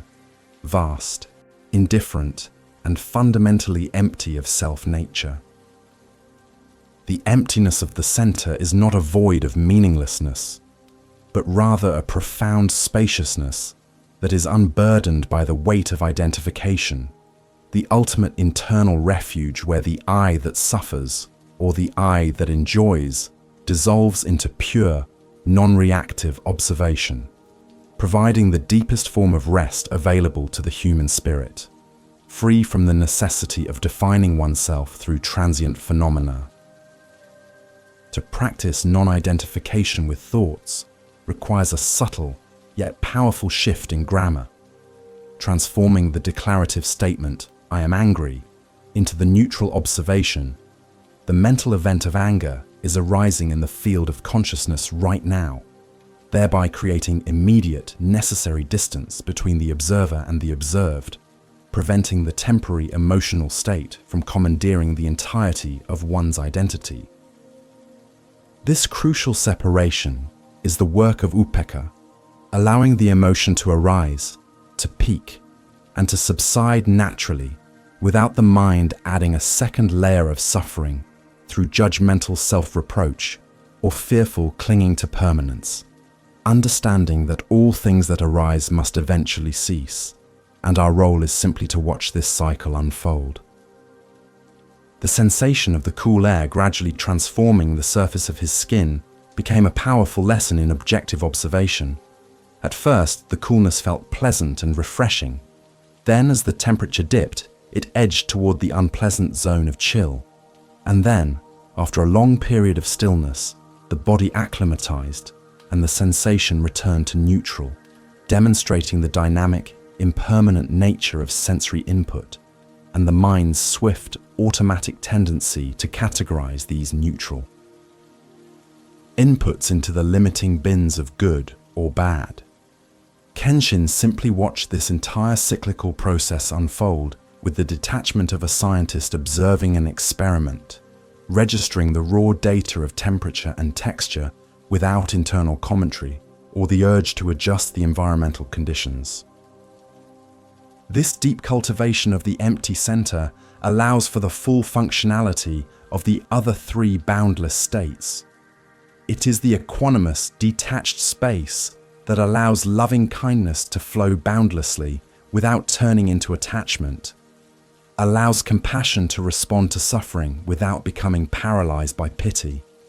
and allows empathetic joy to celebrate without the need for personal ownership or comparative envy,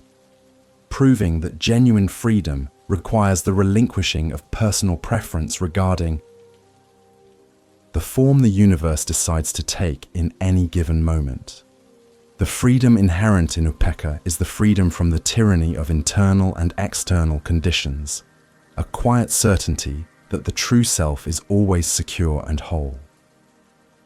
As he rested deeper into the non-identified state, Kenshin experienced a quiet, profound sense of relief, a loosening of the tight knots of unconscious effort expended on controlling or resisting reality.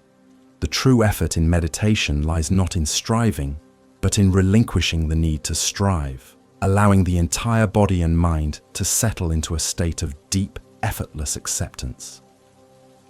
The ambient sounds of the grove, the rustling of the cypress branches, the distant trickle of water, the low hum of the insects, all entered his awareness, equally weighted, equally accepted, and equally allowed to simply be, fostering a beautiful sense of harmonious neutrality that cradles the soul without demanding action or interpretation. We take this moment to internalize the deep lesson of the empty center, consciously releasing the identification with the thoughts and feelings that are currently swirling in our minds, breathing deeply into the expansive, silent space between the incoming and outgoing breaths, recognizing that our true self is the awareness that watches, the spaciousness that contains, and the deep, impartial wisdom that neither grasps at pleasure nor pushes away pain, allowing us to sink into a state of profound, non-reactive stillness perfect for dissolving into deep, restorative sleep, beyond attachment and aversion. Kenshin rose slowly from his meditation seat by the statue, stretching out the stiffness from his long sitting, and began to walk a short, mindful path around the perimeter of the ancient, moss-covered stone, focusing his final reflections on the practical, living application of equanimity, the acceptance of the fundamentally dual nature of existence, and the ultimate freedom that arises from having no preference between the inevitable highs and lows of life. He contemplated how resistance to the negative aspects of reality, pain, loss, failure, is the single greatest cause of emotional and physical suffering, a foolish and ultimately futile attempt to argue with the way the universe has presented itself in this particular moment, arguing against the very fabric of existence and the inherent impermanence that governs all phenomena within the temporal realm. The ancient garden itself provided a perfect, living illustration of this dual nature. Every spring brought the magnificent, intoxicating bloom of the cherry trees, a period of radiant beauty and fragile, fleeting perfection, which Kenshin celebrated with quiet, deep joy. Yet he knew with unwavering certainty that just as inevitable as the blooming was the harsh, necessary winter that followed, bringing stark bareness, biting cold, and the deep rest required for the cycle to renew, and his equanimity dictated that he must love and accept the desolate, quiet winter just as thoroughly as he accepted the vibrant, celebratory spring, understanding that both are integral, necessary parts of the complete, cyclical truth of nature. Kenshin understood that equanimity is not about neutralizing feelings,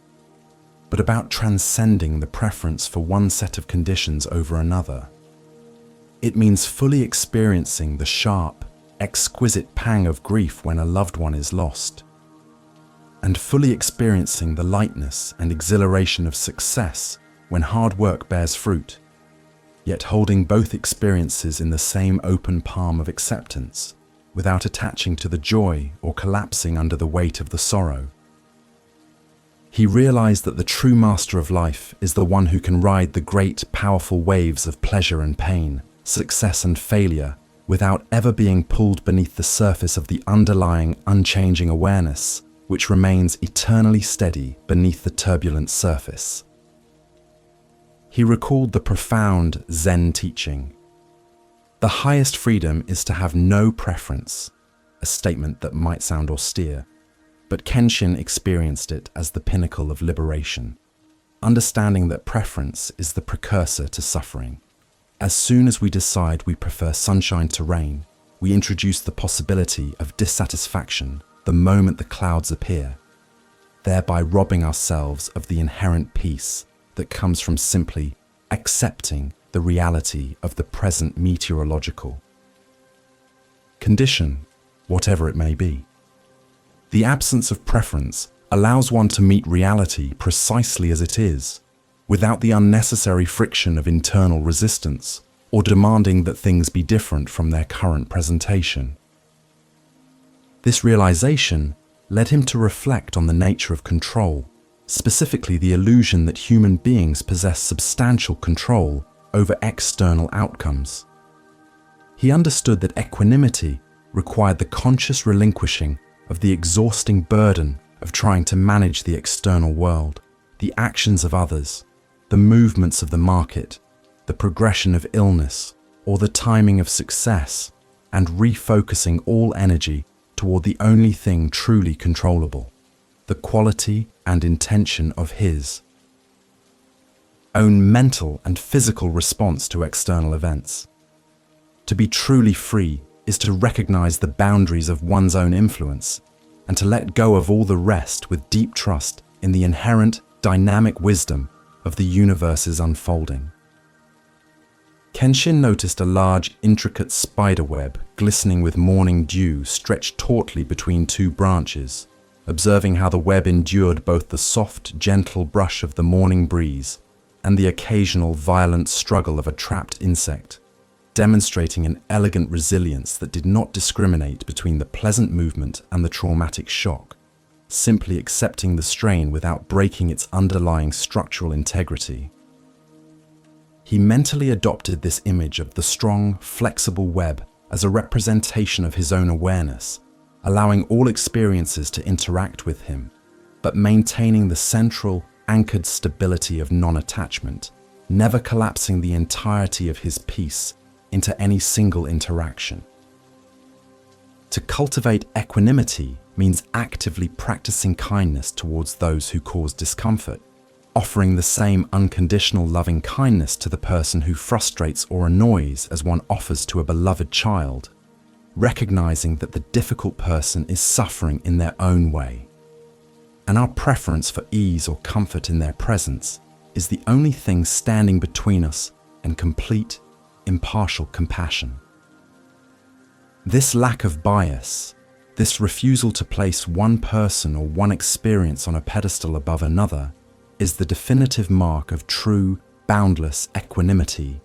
seeing all beings and all circumstances as equally worthy of the spacious acceptance of reality,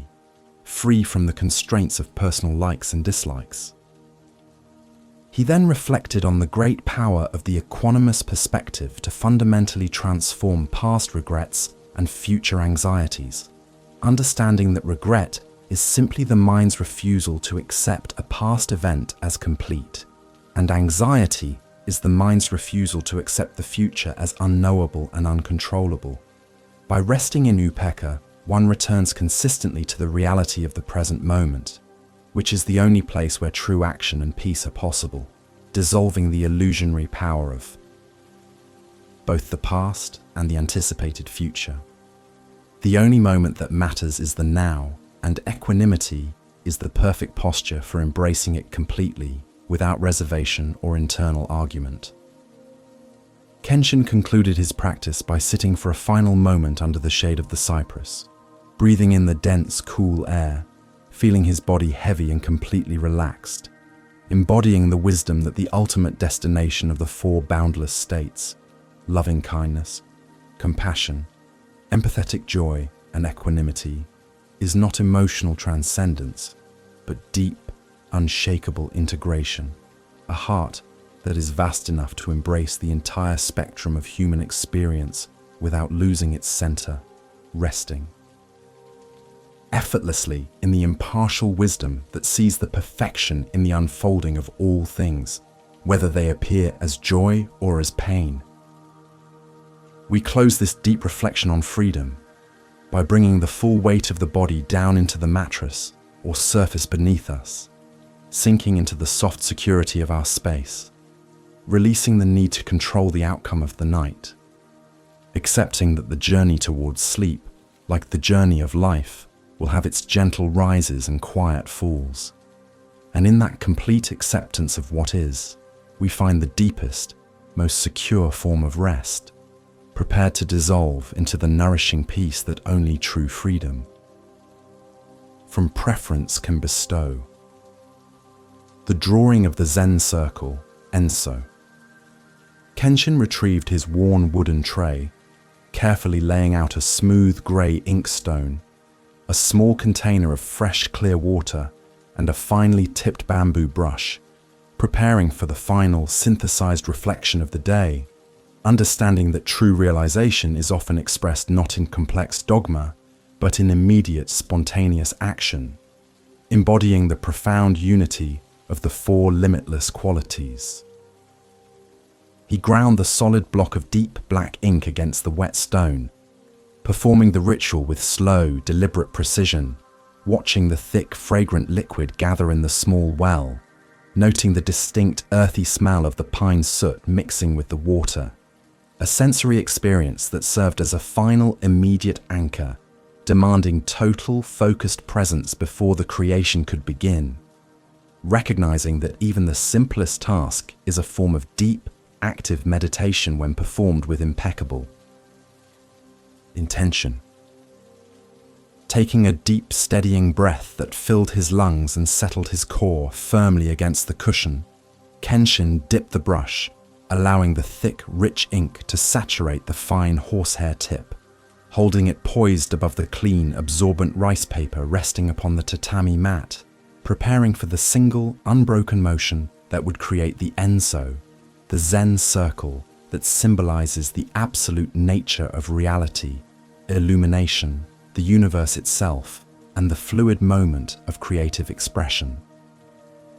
He knew this single brushstroke must encapsulate the vastness of the preceding hours,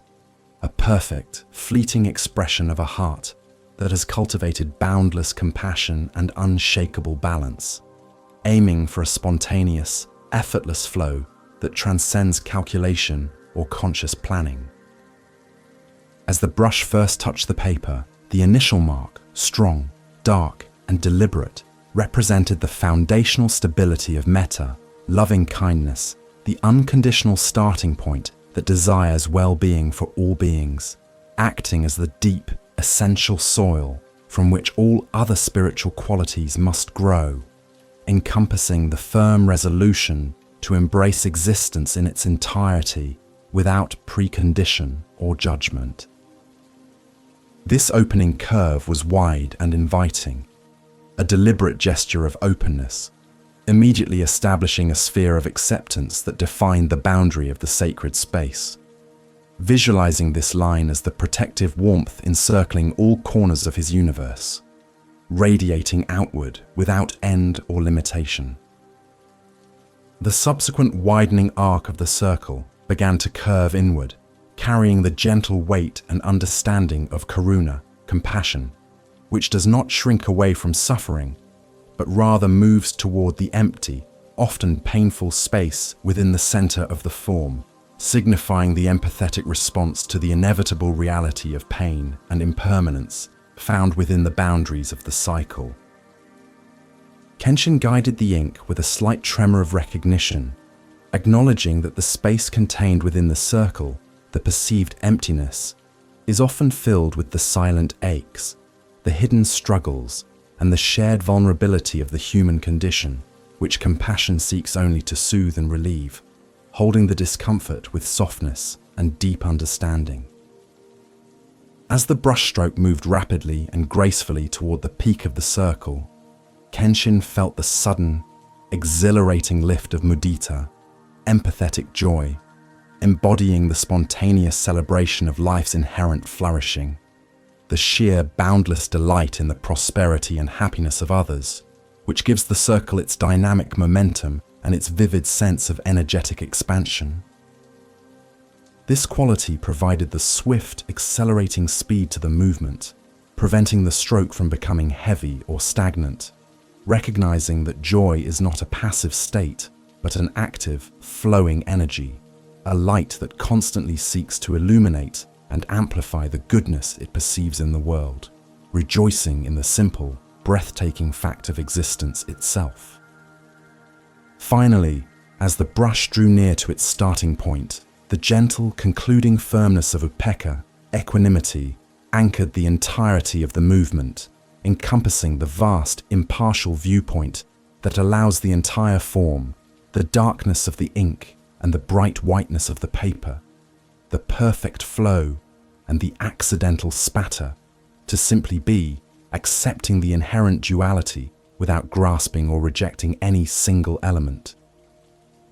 This final portion of the arc represented the ultimate stability achieved by viewing the entire sweep of life's experience with unwavering, non-reactive balance, holding the beauty of the joy and the reality of the pain within the same steady, spacious container, resting securely in the silence of non-preference.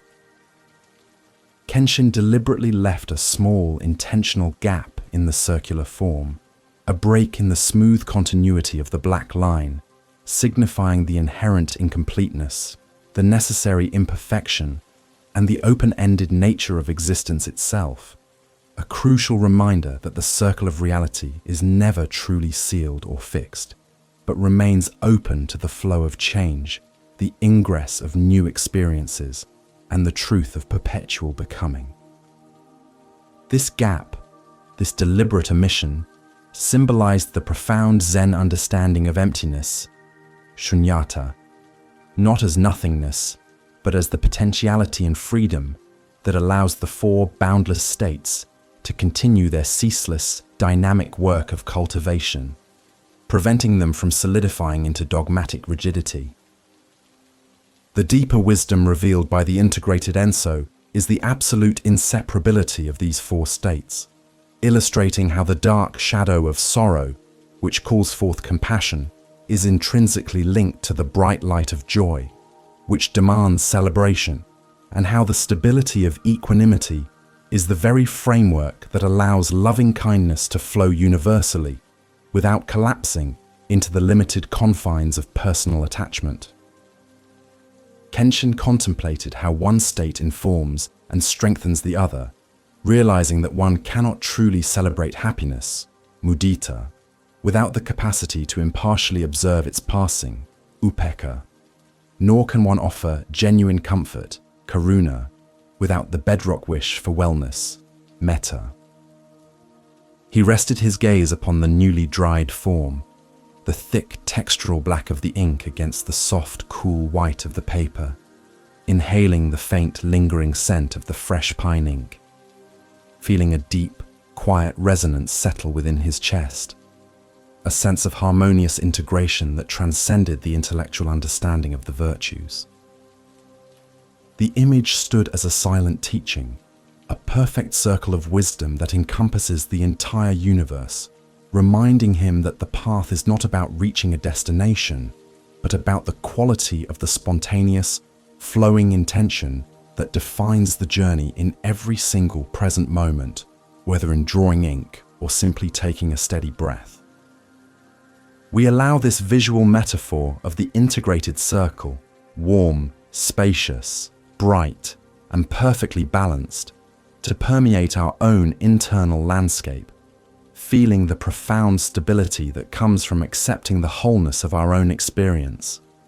allowing the heart space to expand gently, becoming vast and unshakable, preparing to breathe life into these four immeasurable qualities as we transition into the final phase of deep, restorative rest, releasing any effort and simply allowing the heart to expand without limit, breathing the totality of the experience. Kenshin set the brush aside and gently rolled up the scroll, putting away his implements with the quiet finality of a task completed, then returned to his zafu cushion, positioning his body with intentional grace, preparing for a final seated meditation, focused entirely on the breath as the vehicle to fully fuse the four boundless states into a single, unified, embodied experience, transitioning from intellectual understanding and visual metaphor to the deep, cellular wisdom of the present moment. He settled his posture, feeling the full, substantial weight of his hips rooted firmly against the ground, the spine effortlessly lengthening, maintaining a posture of relaxed dignity that invited stability and profound stillness, ready to inhale the totality of the day's cultivation. As the breath deepened and slowed, we begin by infusing the entire inhalation with the quality of metta, loving kindness, visualizing the air entering our body not merely as oxygen, but as a gentle, pervasive, golden warmth that spreads from the center of the chest, flooding the heart space with unconditional acceptance and a profound, gentle benevolence directed toward every single cell and fiber of our physical form. Feel this nurturing warmth expand and soften the often tight musculature around the shoulders and the chest, dissolving any residual rigidity or self-criticism, recognizing that this simple act of breathing in kindness is the most direct and necessary practice for establishing inner peace and self-acceptance. Now, as we exhale slowly and completely, we consciously release the breath imbued with karuna, compassion, breathing out the desire for the alleviation of unnecessary suffering, not only for ourselves, but for all beings who might be struggling with pain, anxiety, or hardship in this moment. Using the exhalation as a gentle, soothing tide that washes away residual tension and fear. Imagine the breath carrying away any lingering knots of grief or physical discomfort held deep within the belly or the forehead,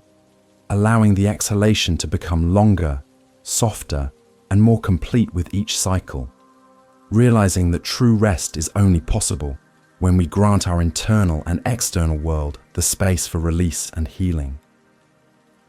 With the next few breaths, we subtly integrate the lightness and uplift of mudita, empathetic joy,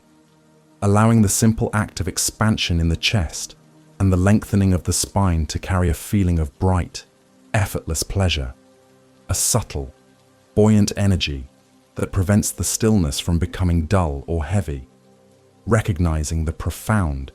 inherent miracle of this temporary embodiment and the opportunity for awareness it represents. This quality is not loud or demanding, but a gentle, internal radiance, a sense of quiet gratitude and ease that illuminates the landscape of the mind,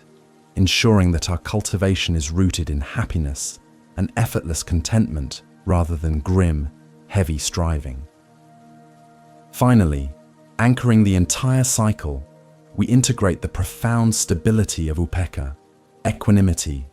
feeling the unshakable ground of impartial acceptance settle deep within the roots of our body, sensing the complete stability of the hips, the legs, and the connection to the earth below,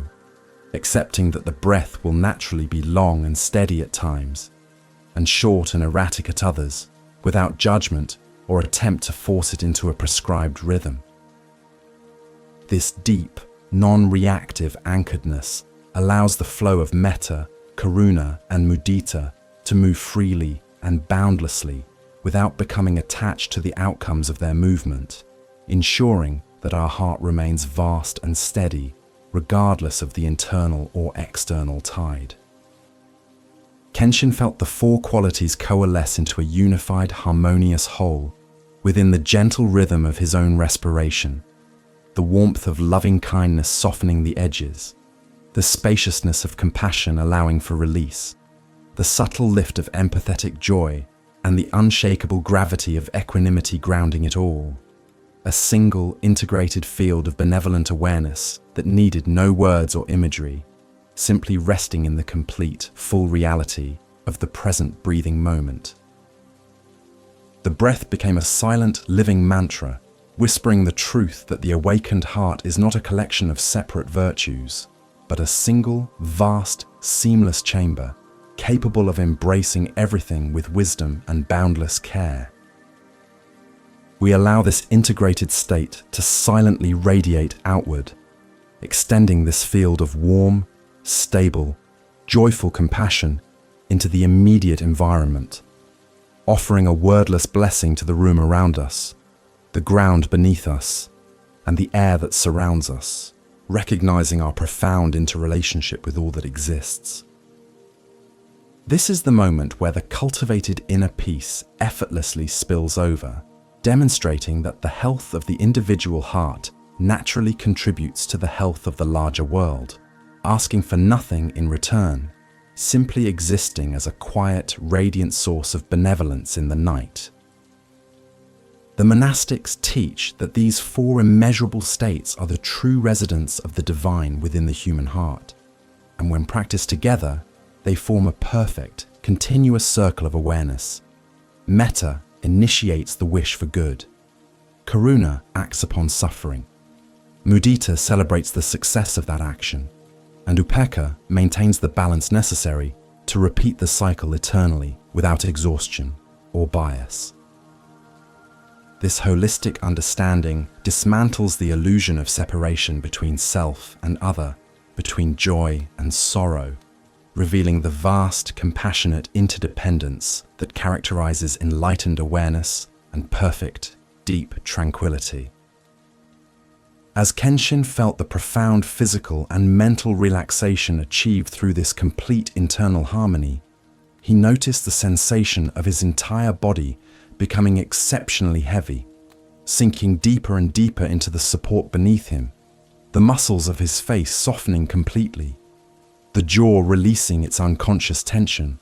recognizing that this deep state of peace is the direct result of having relinquished the burden of judgment, preference, and resistance,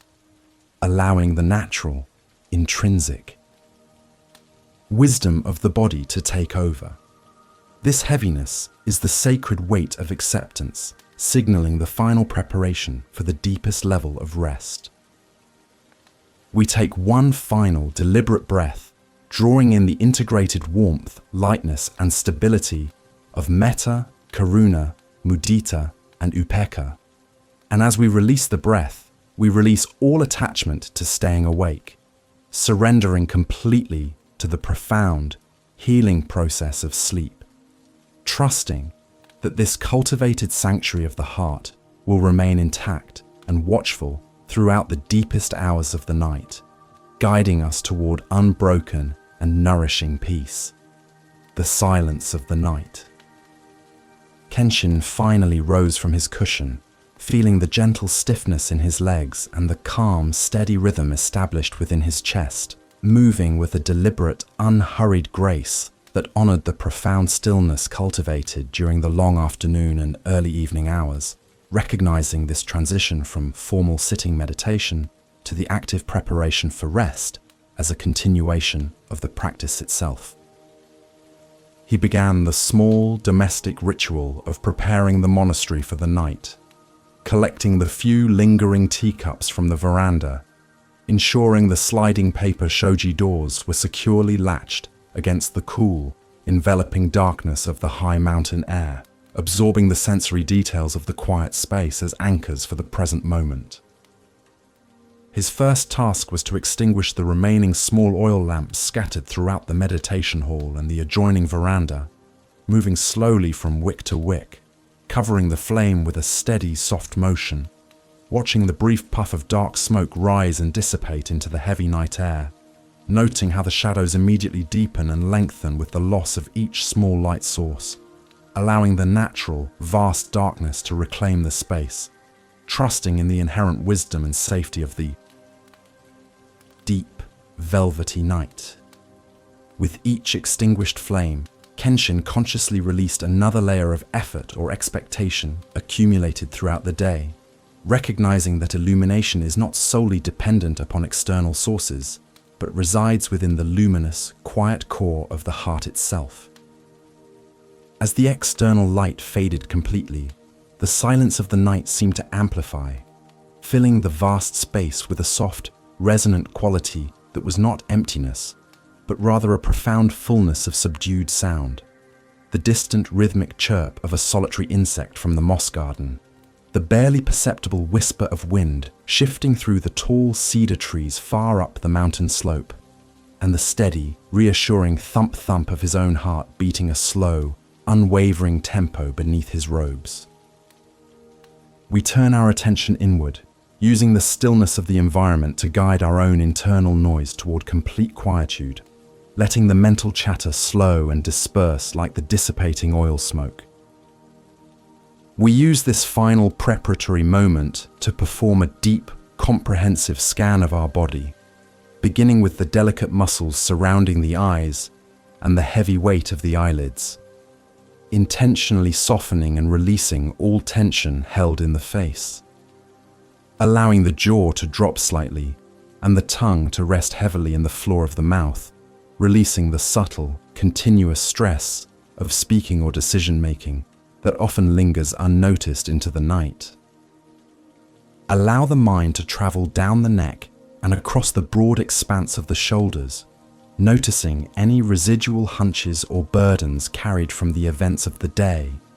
and with a gentle exhalation, consciously encourage the weight to pour downward, dissipating through the chest and settling harmlessly into the earth below. Focusing next on the strong central column of the spine, from the base of the skull down to the tailbone, we imagine the entire structure softening and lengthening slightly, releasing the compressive forces of gravity and daily activity, allowing the central nervous system to quiet and restore itself within this column of stillness. Knowing that a relaxed spine is the fundamental key to deep, restorative physical rest and the cessation of mental worry. We invite a profound sense of heavy, luxurious comfort into the torso, releasing the deep muscles of the diaphragm and the stomach, allowing the belly to relax and become soft with each natural, unforced breath, signaling to the entire body that the work of the day is entirely finished and surrender is now the only necessary action. Kenshin then turned his attention to his hands and feet, the extremities that had carried him through the day's tasks, massaging his palms lightly and flexing his tired ankles, expressing a silent moment of profound gratitude for the support and tireless service of his physical form, acknowledging the intricate collaboration between body and mind that allows for the practice of cultivation to take place.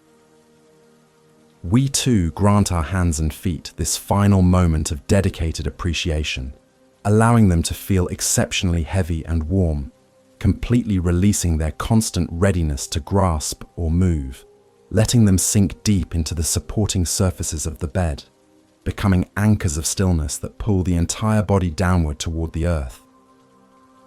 We allow the profound stillness established by Kenshin's careful preparation to envelop us completely, recognizing that this deep physical relaxation is the final fruit of having cultivated the vast heart, the mind, having released its judgments and preferences through equanimity, having softened its resistance through compassion, and having found rest in benevolence, is now naturally ready to follow the body into the deep, healing waters of dreamless sleep. There is no urgency left, no task remaining, only the soft, yielding invitation of the perfect darkness and the silent security of the vast night. This moment of complete, unburdened stillness is the true zazen, the ultimate resting place where the four immeasurable states are no longer a practice to be performed, but a state of being already achieved, a permanent softness and spaciousness within the heart that cannot be shaken by the fleeting phenomena of the external world or the subtle movements of the internal mind. We recognize that the work of cultivating metta, karuna, mudita, and upekkha has purified the inner landscape, creating a sanctuary that persists even when the conscious mind rests, a vast, tranquil field of acceptance and peace. We grant ourselves permission now to simply cease all effort, releasing the gentle thread of our awareness, allowing the subtle, persistent pull of sleep to become the dominant, guiding force, trusting completely in the wisdom of the body to enter the deepest cycles of recovery and repair, knowing that we are safely anchored within the boundaries of our own compassionate heart, protected by the unconditional kindness we have cultivated and released into the world. Return to the sensation of your body becoming profoundly heavy, feeling the sheets and mattress rise up to meet and fully support every aspect of your weight, letting go of the need to manage or control the falling into sleep, choosing instead to simply surrender to the gentle, rhythmic motion of breathing, knowing that this deep, encompassing peace is already here and already complete. The rest of the wayfarer. Kenshin finally lay down on his simple, firm futon, arranging his blankets with a final, settling motion, positioning himself in a posture of complete, relaxed receptivity, understanding that the manner in which one concludes the day is just as critical to the spiritual path as the intensity of the morning's meditation,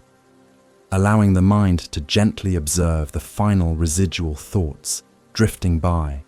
like slow, inconsequential clouds in the vast, empty sky of consciousness.